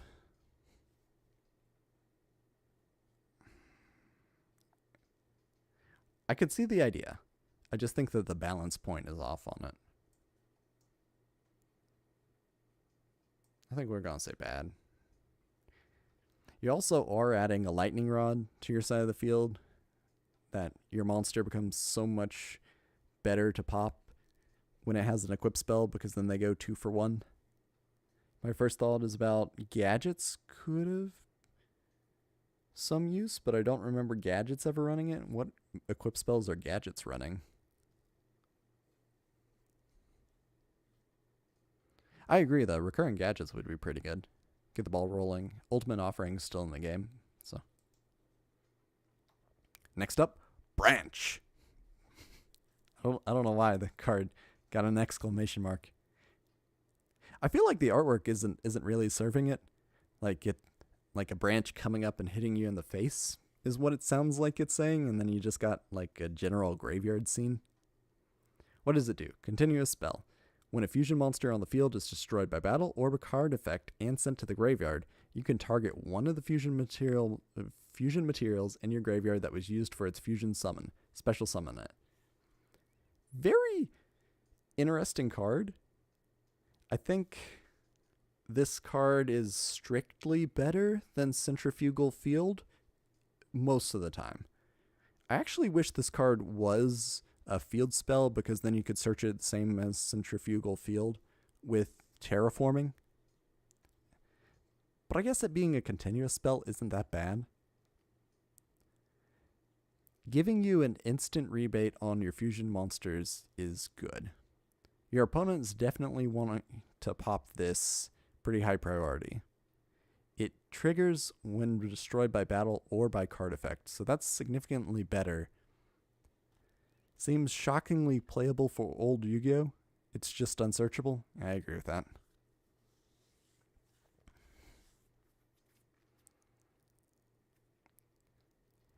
They're really trying to push the fusion mechanic. Maybe we're just going to put it in good on release? That might be too charitable. It's super bizarre. The one on the website, it's like purple, and this one's blue. I don't know why they changed that. Next up, Boss Rush. Continuous spell. You cannot normal summon or set. Oof.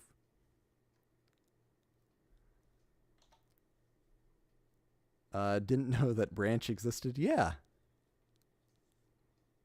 It's easily forgettable. It's niche, and I can see it being useful.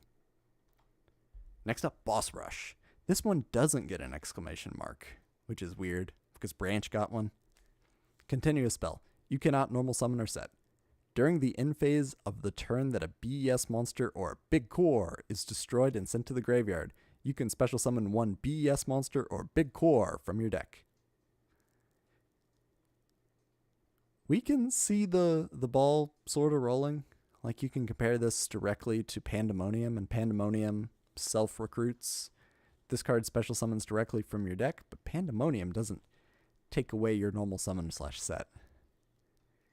Getting that ball rolling, getting the first BES monster out, and then being super vulnerable if your opponent banishes it or bounces it to hand or, does anything other than destroy it. Thankfully, it's destroyed by battle or by card effect. This card could be even worse.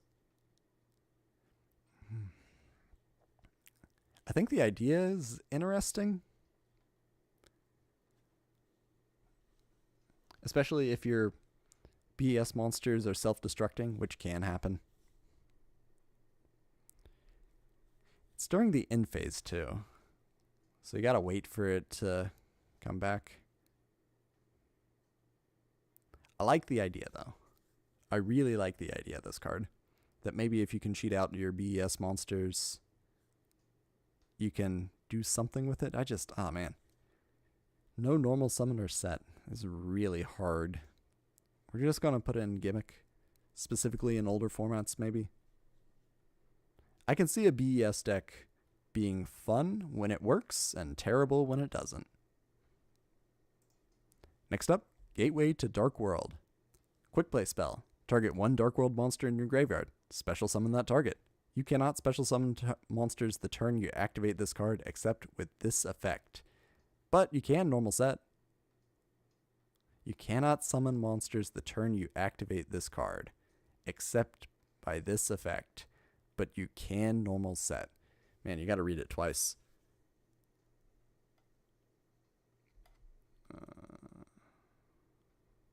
I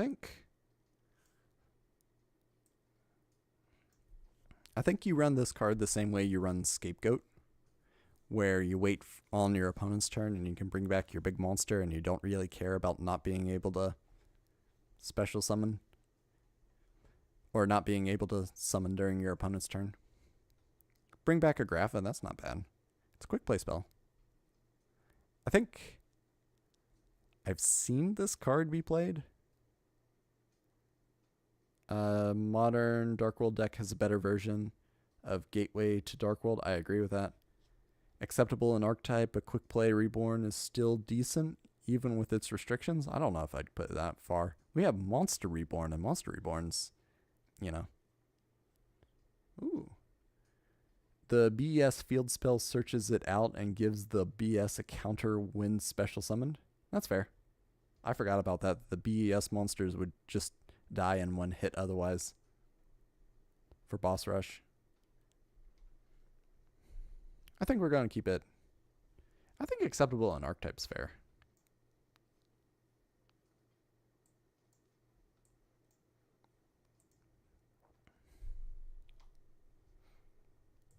Next up, Hero Barrier. Normal trap. Negate one attack from an opponent's monster. You must control a face-up elemental hero monster to resolve this effect. I just want to point out how bad this card is in Jaden's deck. Jaden has negate attack. This card is severely outclassed by negate attack. Also, Wabaku, Thunder of Ruler, Threatening Roar. It's only negating one attack, so you'd probably want to run Draining Shield, gain some life points, Magic Cylinder, do some damage, Mirror Force, destroy their monsters. Dark Mirror Force is probably better than this card. It's just so weird that it requires an elemental hero monster and then doesn't give you any benefit at all. Definition of pack filler. Pointless card, totally outclassed. I think it's bad. Jaden also has Necro Gardener. That is true. Jaden has more options that are significantly better than Hero Barrier. Man, Jaden, your deck has a pathetic card. Next up, Chthonian Blast. And I like the alternate artwork because it's subtly different. The one on the website, I like it. When a face-up, normal trap, when a face-up monster you control is destroyed and sent to the graveyard, destroy one face-up monster on the field that has the lowest attack. Your choice if tied. And if you do, inflict damage to both players equal to half of that monster's attack. I think the card is not as good as Ring of Destruction. You have less agency. You can't just activate it whenever you want to. It can hit your own monsters. I guess they could pull out a shrink and then shrink your monster and then have it be hit by Chthonian Blast.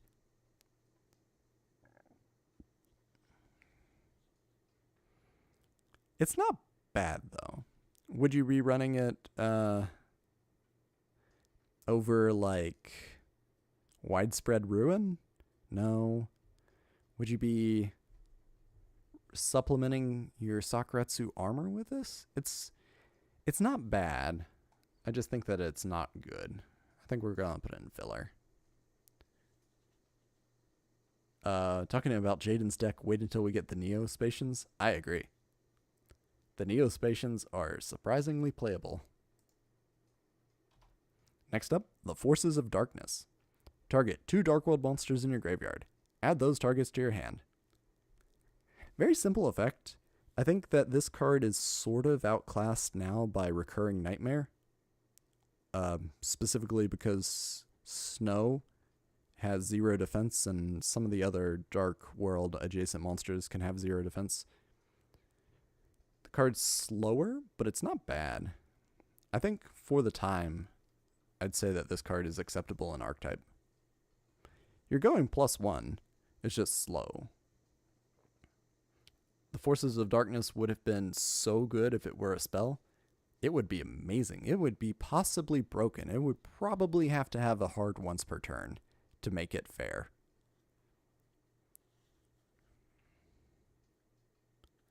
But I think the card's a decent recovery option. Going +1.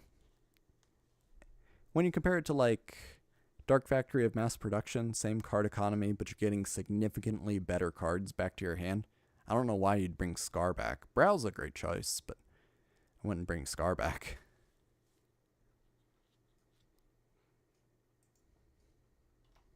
Next up, Dark Deal, and surprisingly this card seems a little too dark.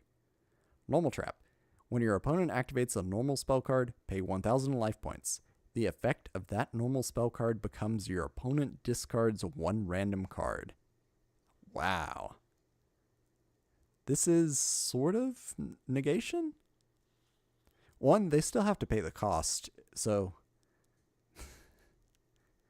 I guess if they have a card that has a cost, they still have to pay it regardless, and then they get this bad exchange where they're triggering one of your Dark World monsters effects, the real strong ones. The problem, though, is it's a random card, so it's not necessarily going to hit your Dark World monster. You can make it do it. You can force the situation where you only have like 1 card in hand.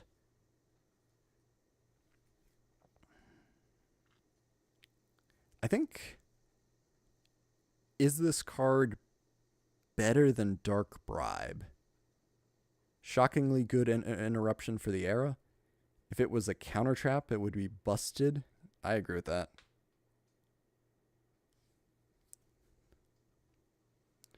Keep in mind, your opponent, their power spells.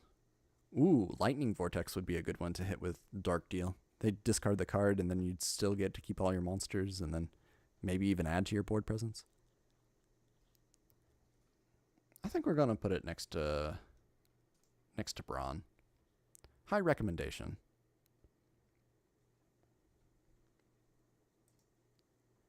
Next up, Simultaneous Loss. I guess I've mentioned this card earlier. I guess I thought it was in the game earlier than it was. Normal Trap. Each player sends the top card of their deck to the graveyard. Why? When is this useful? When is Symmetric Mill useful? If someone mentions that there's an FTK using like Fiber Jar and Makir the Destructor and Simultaneous Loss to mill out your opponent, that doesn't count. You probably need to banish cards. I don't know. This is such a marginal benefit. Milling 1 card from the top of your deck would not be good. Getting your opponent to mill 1 card is also not good. And you compare it to like Needlebug, milling 5 cards. Well, mill would be your win condition in that deck, but I don't think this is worth a card. Even if you're hitting something amazing to put in the graveyard, I don't think it's worth it. This card's not Foolish Burial. I think it's just very bad. Artwork's cool, though. Next up, Weed Out. And I mentioned this when we had Nano Breaker. I forgot it was in the set. Normal Trap. Pay 500 life points. Destroy all face-up attack position level 3 monsters. Very specific. So it's not level 3 or lower, it's just level 3. And it's got like Karate Man, Sonic Duck, Injection Fairy Lily, and Gyakugiri Panda? Might be Magigiri Panda. The good one. It's got the good one in it. And I have no idea what the other thing in the background is.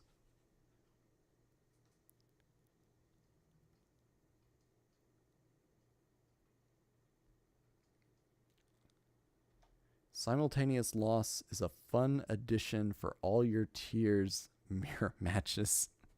No. I think Weed Out is a little bit too narrow for its own good. I like the idea. I like that you could, hose your opponent. Maybe against Watts? Oh, is it Giant Soldier of Stone in the background? Maybe. Yeah, Giant Soldier of Stone's really strong. Thank you. He is level 3 for some reason. I really think he should have been level 4. Just for the stat lineup. And then, he'd still be better than Mystic Elf. I wonder if Giant Soldier of Stone fits into a rock deck. We'll think about that later. I think the counterplay is just too narrow for it to be useful. The anti-Burning Abyss tech, except it destroys, so it activates the Burning Abyss effects. Maybe against Watts? There's a lot of level 3s in Watts. I'm trying to think. There were rank 3 decks. Timing this correctly, your opponent tour guide and then brings out something, and then you activate Weed Out and you go +1. Disrupt their play. I just don't think that it's strong enough for even side deck potential. I like the card. I like that it exists. Don't get me wrong.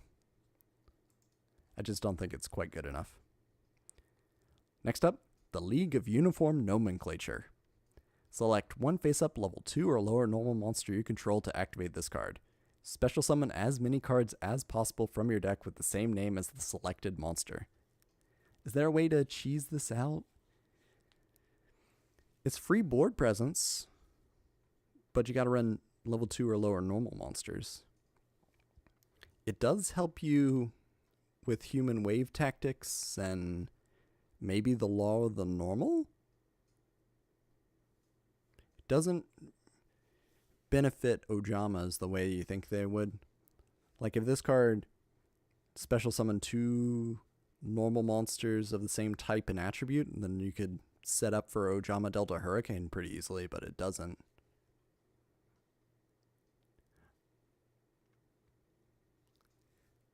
Usually special summon as many cards as possible from your deck is really strong card text, but I just can't think of an application.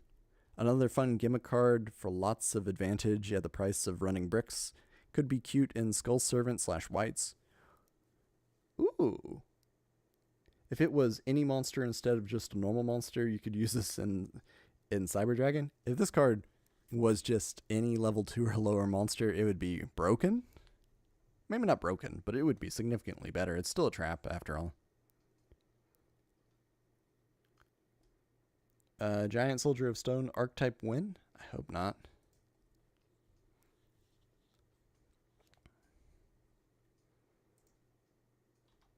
Next up, Rollout. Normal trap.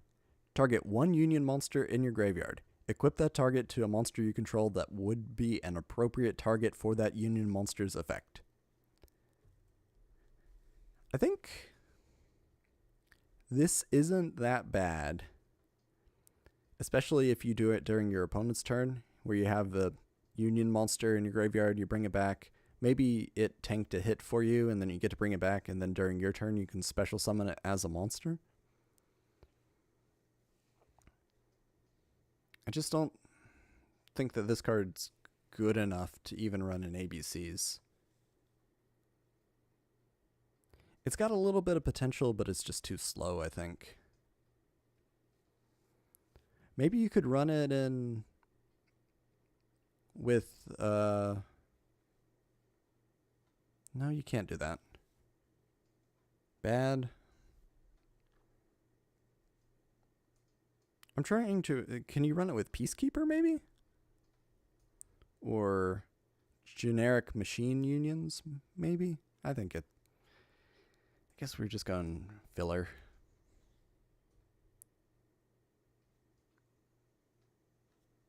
A little sad, though.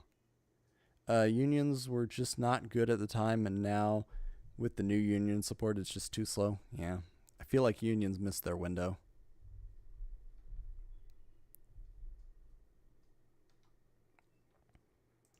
Next up, Chthonian Polymer.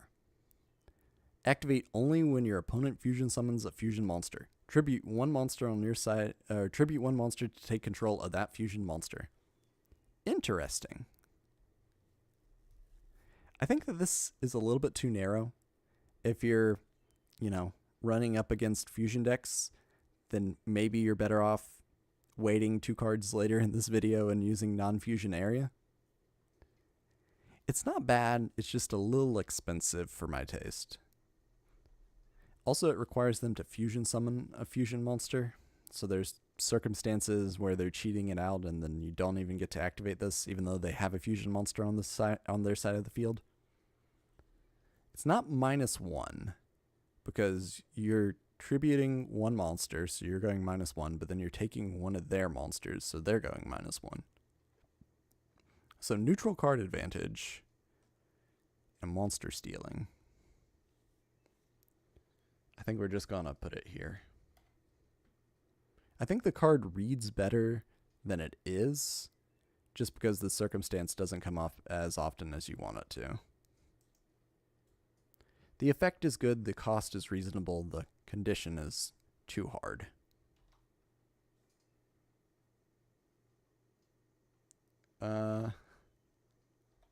But think about how this hose is branded. Yeah? Enemy controller is the same thing, but more generic. Ooh. That is a really good point. On the other hand, with the polymer, you get to keep it permanently. Is that a benefit? Enemy controllers just till the end of turn. Next up, Featherwind. Counter trap. When a spell/trap card is activated while you control a face-up elemental hero avian, negate the activation and destroy it. Is this good? Maybe? This is negation, and it's pretty okay negation. Like, you think about what else is in the game. You got Magic Jammer, you got Spell Shield type 8, you got Rear Yoko Field, you got Curse of Aging. In terms of neutral card advantage, you got 7 Tools of the Bandit, but those usually stop either specific cards or have -1. Very bad? I don't know if it's very bad. I don't think you run it in Archetype because I don't think you bring out Avian. The effect's good, the condition's too hard.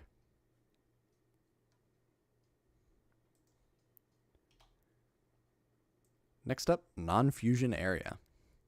Continuous trap. Neither player can fusion summon. Very simple effect. Featherwind is top tier playground deck card. It's great if you kind of know how the game works and only have access to pack filler, but want to beat other children. It's negate for heroes. One day they will make a broken support card that searches it and summons Avian, hopefully directly from the deck. That would be interesting if they just gave them, like, compared to Infernity Barrier, you think about it, and Infernity Barrier is just significantly better.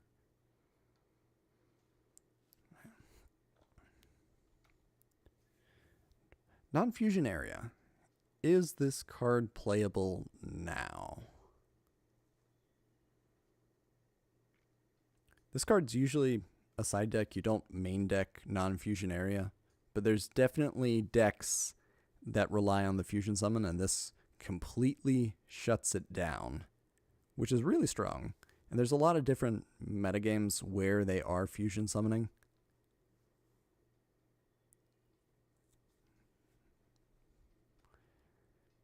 And we mentioned branded. It's just too slow as a trap, though. It's not a bad floodgate. I'll give it that. Not playable right now. A few formats ago, maybe. I can agree with that. It's definitely been in the metagame before, but, in the side deck, which still counts. Super format dependent. I think people actually did side deck it against branded. Interesting. I think people side decked it against Shaddolls and maybe Ritual Beasts. And I mean, there's a lot of different fusion decks that were good at least one point. Use it against Lunalights, maybe? It shuts out an entire summoning mechanic. That's pretty good. I don't think we get another one of those until Discord, and Discord is synchros, and you know.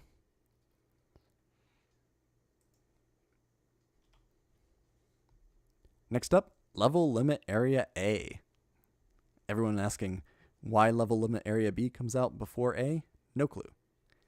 Continuous trap, change all face-up level 3 or lower monsters to attack position. I wonder if this card enables... It's a continuous effect. This card... I don't think it causes any infinite loops, like with pole position. It might, though. Is this useful? It's face-up monsters, so it doesn't trigger flip effects. I mean, that'd make it a little bit more usable. I just don't see it being useful like the B.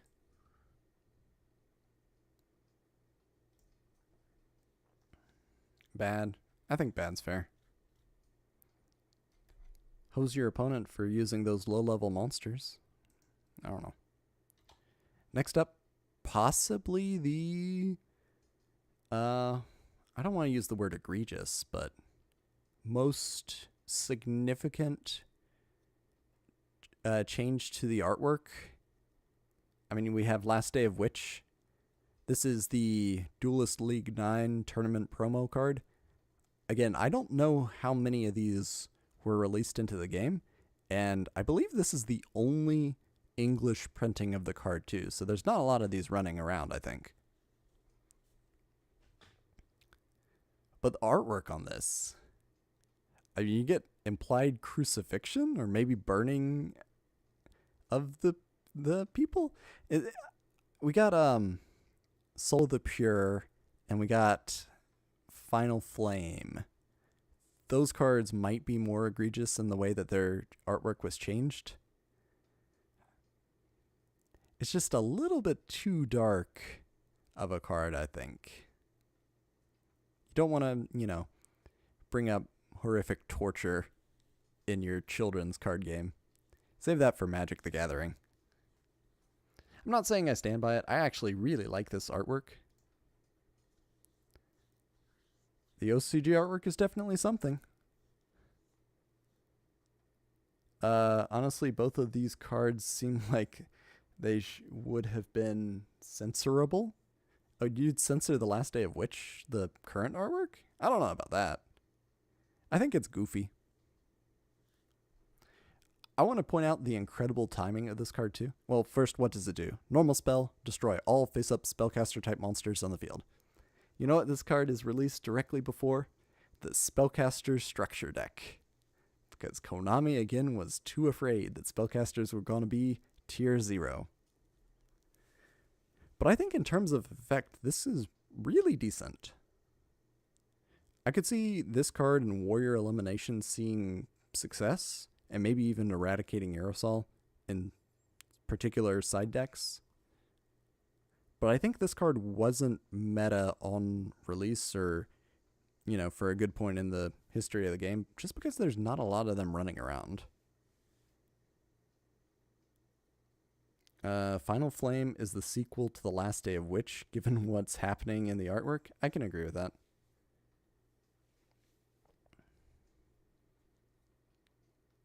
I think the card's good. I wouldn't be surprised if I saw this in a side deck while I'm looking at historical decks. But same thing as Warrior Elimination. I just think that there weren't enough of these cards running around, which is sad. But assuming you could play 3 at the time, yeah, I think it's good on release. Next up, we're moving into the Structure Deck Spellcaster. I can't remember the name of it. cover card is Dark Eradicator Warlock. Dark attribute, level 7, Spellcaster effect, cannot be normal summon / set, must be special summoned from your hand by tributing 1 Dark Magician, and cannot be special summoned by other ways. Ooh. Each time a normal spell card is activated, inflict 1000 damage to your opponent immediately after it resolves. 2500 attack, 2100 defense. Dark Magician stats. So we talked about Rapid Fire Magician, and I thought that card was outclassed. This is an upgraded version of Rapid Fire Magician. 1000 damage is significant. Think about like Ukazi now doing 1800 damage. The question is, 1, how do you bring out your Dark Magician? Well, you got Sage's Stone. That's not a horrible way to bring it out. You got Miracle Restoring. There's a lot of spellcasters, or a lot of spell counters running around, especially in a deck that really likes its spell cards. It's a bit of a hoop to bring it out, though. You also got Tribute Doll can bring out Dark Magician pretty easily, but you need board presence for that. Is it worth the -1 to start chipping away at your opponent and dealing some significant damage?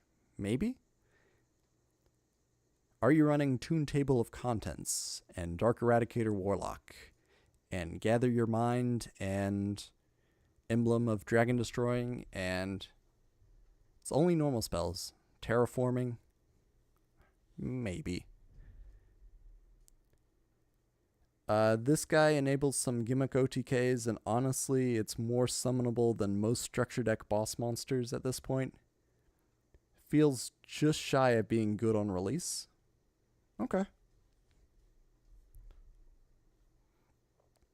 I don't know if I'd say it's... I think Vampire Genesis is easier to get out because you got Pyramid Turtle. If we're being generous, though, we can say good on release. It was in an FTK deck and Duel Links. Yeah. We don't count Duel Links, unfortunately. I don't think it's terrible. I think this being your win condition makes sense, but it's just a little too hard to get out.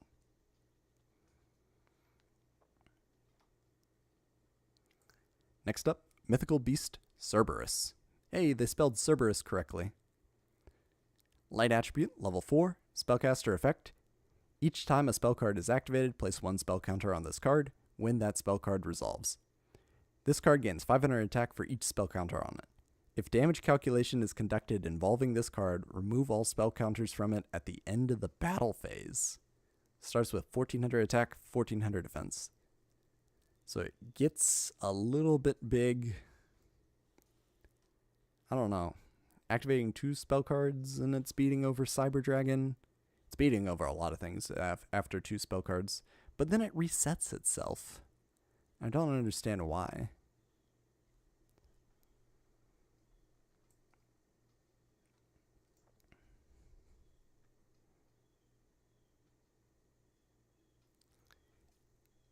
I just don't see an application for it. 1400 attack, I guess you could bring it out with Shining Angel if you wanted to, but that doesn't really synergize with your Spellcaster deck. I don't know. Next up, Magical Blast. Inflict 200 damage to your opponent for each Spellcaster monster you control. Okay, so dealing 1000 damage off of this would be hard, but not impossible. That's not a bad ceiling. But I feel like this card might be worse than Restructure Revolution that did 200 damage for each card in your opponent's hand. Let's read the remainder of the effect. During your draw phase, if this card is in your graveyard before you draw, you can give up your normal draw this turn, and if you do, add this card to your hand. So the idea with this is you could get a spell card every turn if you wanted to for your spell counters, but then you're denying more useful cards being drawn. I don't know if that's ever a good trade-off. At least it got buffed when they added the extra monster zone. Yeah, I agree with that. I'm just trying to think. I think Meteor Flare does the same thing, but worse. I'm just disappointed by this card. When is this better than Ukazi? When you got 4 spellcasters on the field. That's a pretty dominant board state already. If you get a lock, you can pull this off turn after turn, and you could kill more efficiently than this. Yeah. I guess you're thinking like Yada Lock and then hit him with Magical Blast every turn? I don't know.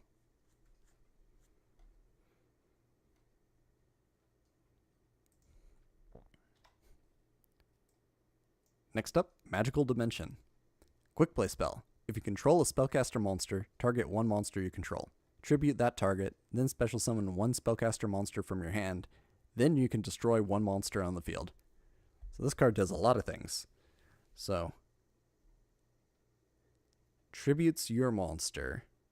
Special summons a spellcaster from your hand. So you're going -2 for some board presence, but then you get refunded if you pop a monster. So it's still a -1, but it's a quick play spell, so you can chain around destruction or other effects. It does tributes, and there might be some synergy that you can do with that. Magical Dimension doesn't target. It's surprisingly decent. Okay, so it does target, but it targets your monster. I get what you're saying, that it doesn't target your opponent's monster, so by the time it resolves, you could select a new target.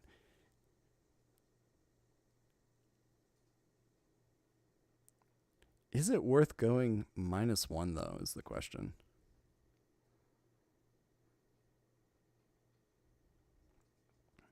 Like, I could see this card being useful in Prophecy, for instance.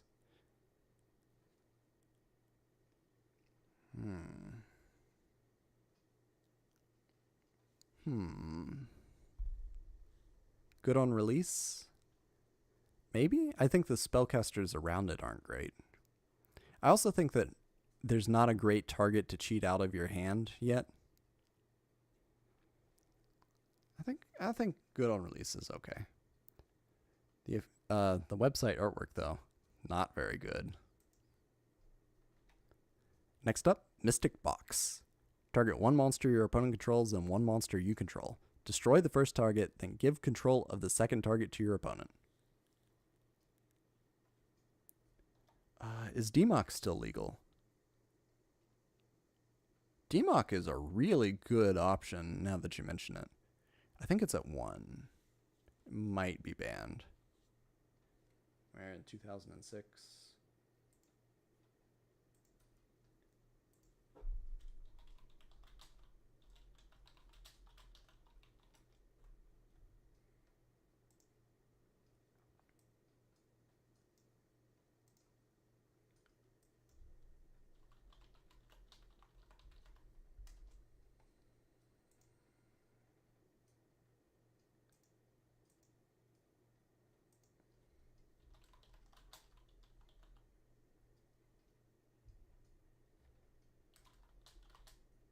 Okay. Dark Magician of Chaos. So when were you legal? It was at 1 at the time, and then it gets banned in September of 2008. So I guess you could bring DMOC out. Then you'd go neutral card advantage. Okay. I can see that being worth it. I do think that Dedication Through Light and Darkness is just not quite playable. I wish DMOC were higher than, at 1. Why is DMOC not in this deck? That would be so much stronger. I guess that we gotta push the Dark Eradicator Warlock, but I don't know, man. Mystic Box is a good gimmick in the early XCs era when some people paired it with Acid Golem to lock their opponent out of special summoning. Oh. I guess it's I don't know. It's a little bit different than Xian's Spy.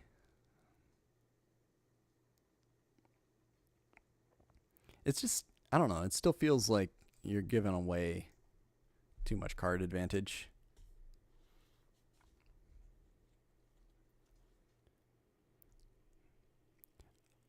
I think it's not as broken as Xian's Spy, though. Like, the combos that it enables are a little tamer because you gotta pop that monster. Or your opponent has to have a monster in the first place, so you don't have weird FTK gimmicks like you got with Xian's Spy. Next up, Nightmare's Steel Cage. Normal spell. This card remains on the field for 2 of your opponent's turns.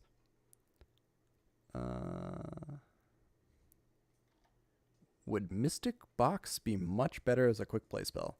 Well, I'd say in general, most cards are better as quick play spells. And yes, I think it would be significantly better as a quick play spell. Because then, potentially, you could target something that your opponent is targeting for destruction, and then give him that, and then they destroy their own card. That'd be really good.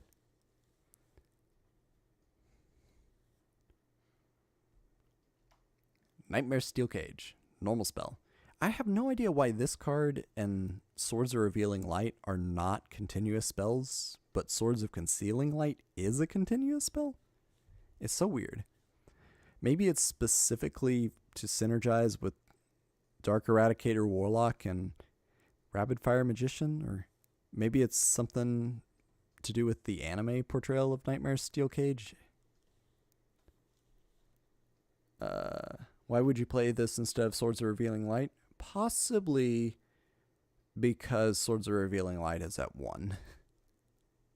In your stall deck, Nightmare Steel Cage isn't bad. But what does it do? This card remains on the field for 2 of your opponent's turns. While this card is face up on the field, no monsters can attack. So, Sorrel doesn't prevent your monsters from attacking, so you can get in for damage. Sorrel also flips cards face up, so it can be a little bit of disruption too. I'm pretty sure this card saw play in stall decks.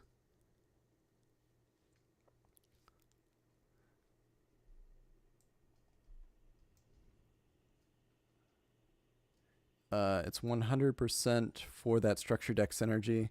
They made it worse to make the deck's gimmicks seem more achievable. That's goofy. I think Swords of Revealing Light not being a continuous spell card is, early Yu-Gi-Oh! But at this point, they should have gotten it. Moving on to Duelist Pack 1. We have Elemental Hero Steam Healer. Water attribute level 5. Warrior Fusion effect. Materials are Elemental Hero Burstinatrix and Elemental Hero Bubble Man. And I guess those aren't in alphabetical order. Must be fusion summoned. If this card destroys a monster by battle and sends it to the graveyard, gain life points equal to that monster's original attack in the graveyard. 1800 attack, 1000 defense. It's sorta like Flame Wingman, but worse. It's got less attack points and you gain life points, which is significantly worse than burning your opponent.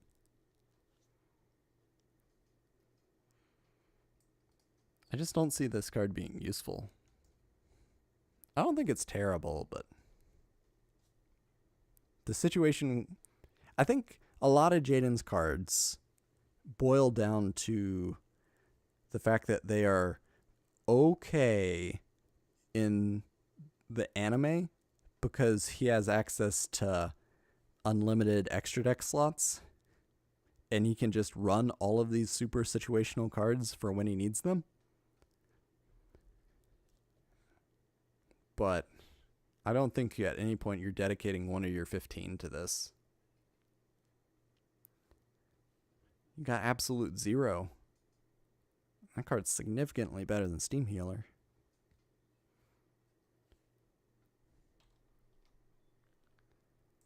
Next up, Burst Return.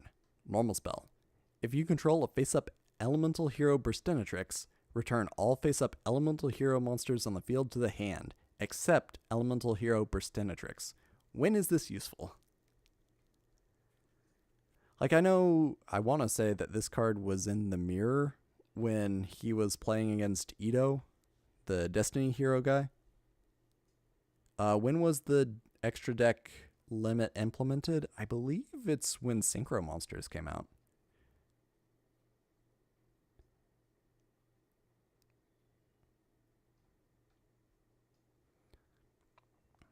But for burst return, when is this useful?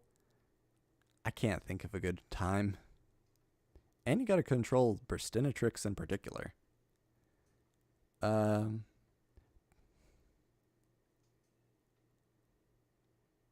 Jaden was really burned when Upper Deck and Konami added max deck size limits. I agree. I'm just trying to think. When is burst return useful? When do I want to return my monsters to hand for no effect? The mirror match doesn't count. I think this card's very bad.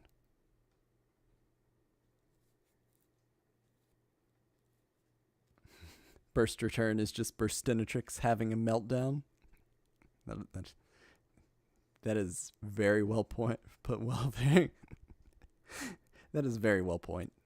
Very well put. I can't speak. To recycle Stratos, obviously. Okay. There is a technical application. I don't think it's good. Next up, Bubble Blaster. I want to point out the artwork. She needed the room to herself, basically. Yeah. Bubble Blaster. I have no idea why this is the artwork on the website. I don't know. To me, it looks like Environmental Hazard from the Fire Diamond, where it's killing a fish. This is the artwork that they chose to put on the website for some reason. Bubble Blaster is sort of similar to Sparkman's Spark equip spell, and I think Wild Heart gets Cyclone Boomerang. They all suffer from the same problem, where you have to give it to a very specific monster. But what does it do? Equip spell, you can only equip this card to Elemental Hero Bubbleman. Increase the attack of the equipped monster by 800 points. That's not bad. If the equipped monster would be destroyed by battle, destroy this card instead. That's not bad. And make the battle damage to the controller of the equipped monster 0. That's not bad. Give your Bubbleman a little bit of protection. Is this better than Axe of Despair? Probably not. Is this better than Lightning Blade, which you could also equip to your Bubbleman? It's a warrior. Probably not.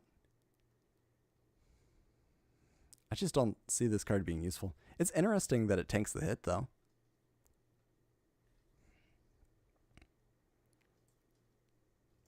I think it's very bad. Next up, Bubble Illusion. Quick play spell. That's a good sign. You can only activate this card while there is a face-up Elemental Hero Bubbleman on your side of the field. During this turn, you can activate one trap card from your hand. I think this card is designed significantly better than Temple of Kings.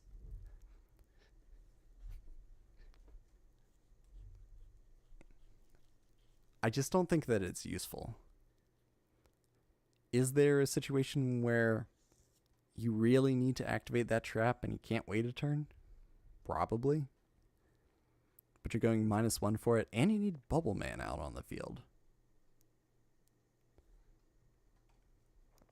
All of these very specific cards that Jaden has. A lot of filler, I think, is where it's at. It should have been Bubbleman cosplaying Makura the Destructor in the artwork. Yeah, that would have been significantly better.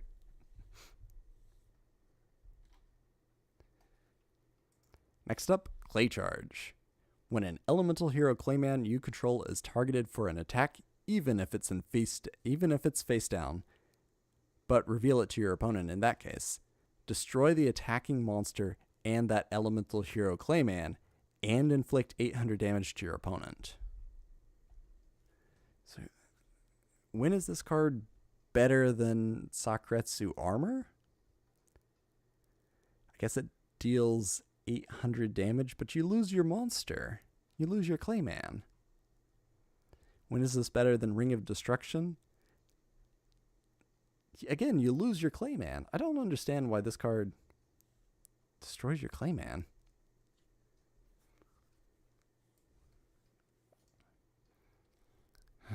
Jaden, your cards are not very good.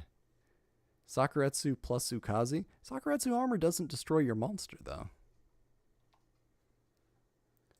Let's see if Chaz got better options. Moving on to the Duelist Pack number 2, Chaz. Arm Dragon level 10. Wind Attribute level 10. Dragon. Man, so accurate. Cannot be normal summoned or set. Must be special summoned from your hand by tributing 1 Arm Dragon level 7. You can send 1 card from your hand to the graveyard, destroy all face-up monsters your opponent controls. 3,000 attack, 2,000 defense.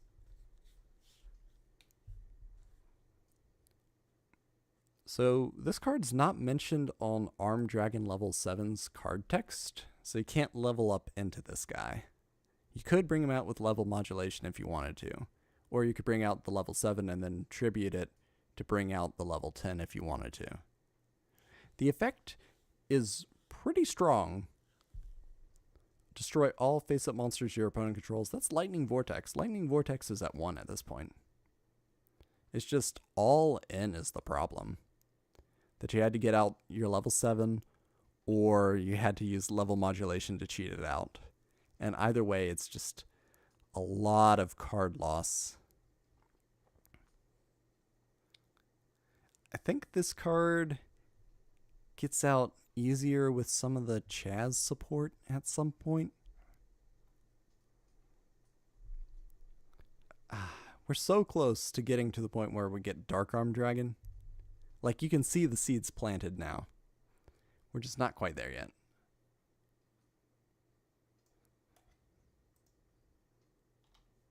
Next up, Magical Mallet. Normal spell. Shuffle any number of cards from your hand into the deck. Then draw the same number of cards. So Magical Mallet is a -1. But it's hand fixing, potentially. It's still RNG, but at least it's better odds than what you had going into it. This card is a mulligan. And I don't know if that's ever good. I've thought about this question extensively. That is Reload and or Magical Mallet worth losing a card in hand to increase the consistency of your deck?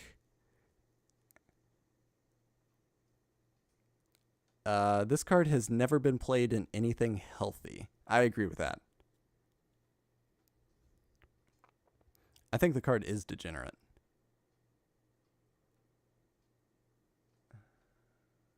Oh, man.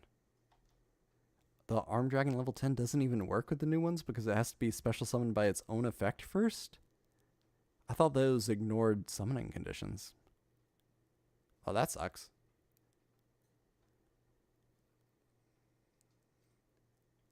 Ask an MTG player if a mulligan is worth it. I think a mulligan in Magic is different than a mulligan in Yu-Gi-Oh! Because Magic cards are worth less than Yu-Gi-Oh! Cards in hand. For instance, you start with more Magic cards in hand and one of your resource cards is in your deck. Having, one card in Yu-Gi-Oh! Or having a 5-card hand in Yu-Gi-Oh! Compared to a 5-card hand in Magic, it's a different ballgame. It's not good in any normal deck. Only see it in Exodia. I guess the question is, how many cards do you really need in your opening hand?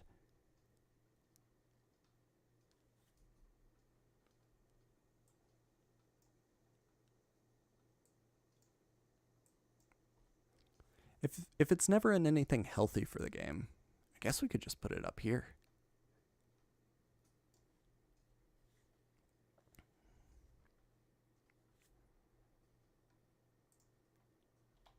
Next up, Inferno Reckless Summon. If Mallet had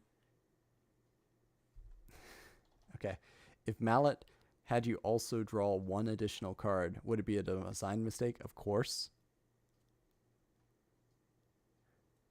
I think, oh man, if Mallet, that would be terrible. You could just Mallet on the first turn and Mallet and Mallet and Mallet. That'd be so crazy. You're better off running draw cards than Mallet. Okay. I don't know where to put it then. I guess we keep it in Gimmick.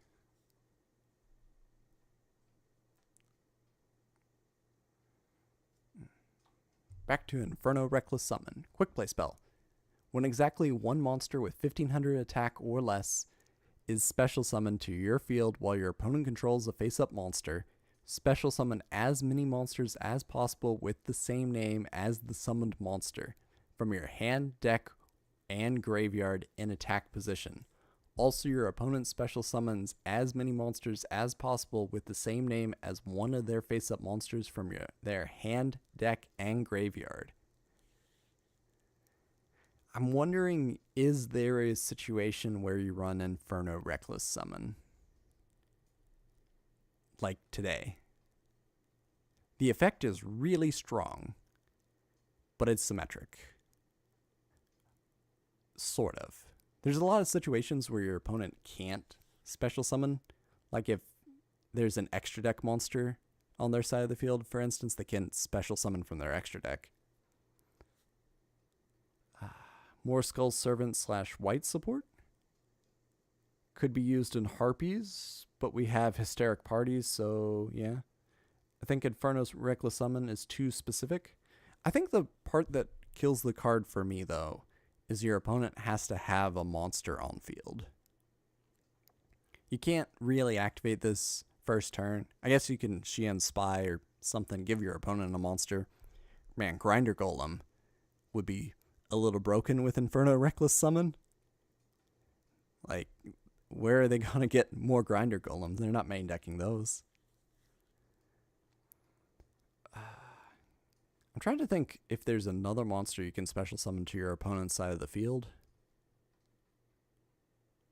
More Bubble Man support? I don't know. I feel like we're just going to keep it in Gimmick. That's a little sad.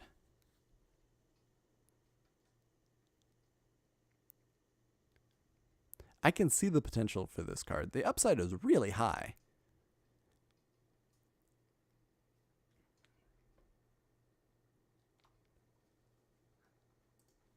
Next up, Ring of Defense. Quick play spell.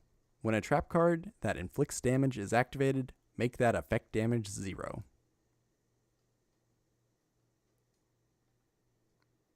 Does this work for your opponent too? This card obviously combos with Ring of Destruction. You go Ring of Destruction and Ring of Defense. But there are other cards that you could, I don't know. Are you better off, like, your opponent's running Magic Cylinder or Spiritual Fire Art Kurenai and about to do some big damage, and then, aha, Ring of Defense. I think you'd be better off with 7 Tools of the Bandit. It's just so very specific.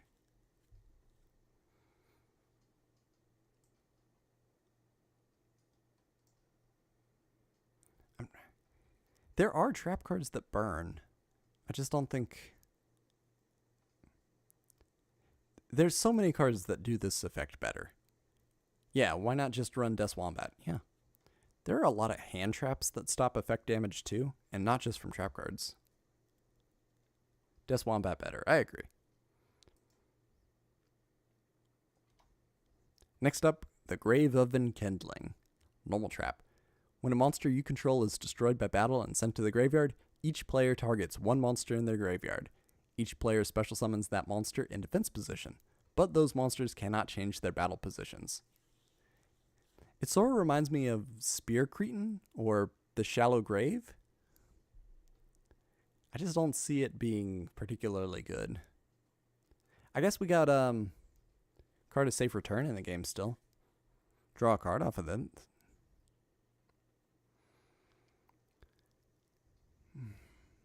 condition's a little rough too.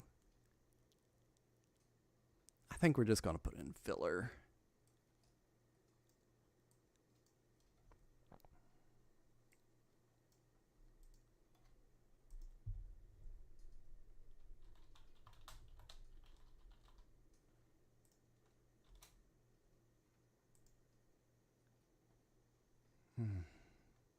It's been wild how often Yu-Gi-Oh! Will use amazing card art on borderline unplayable cards. I agree with that. And that's the list.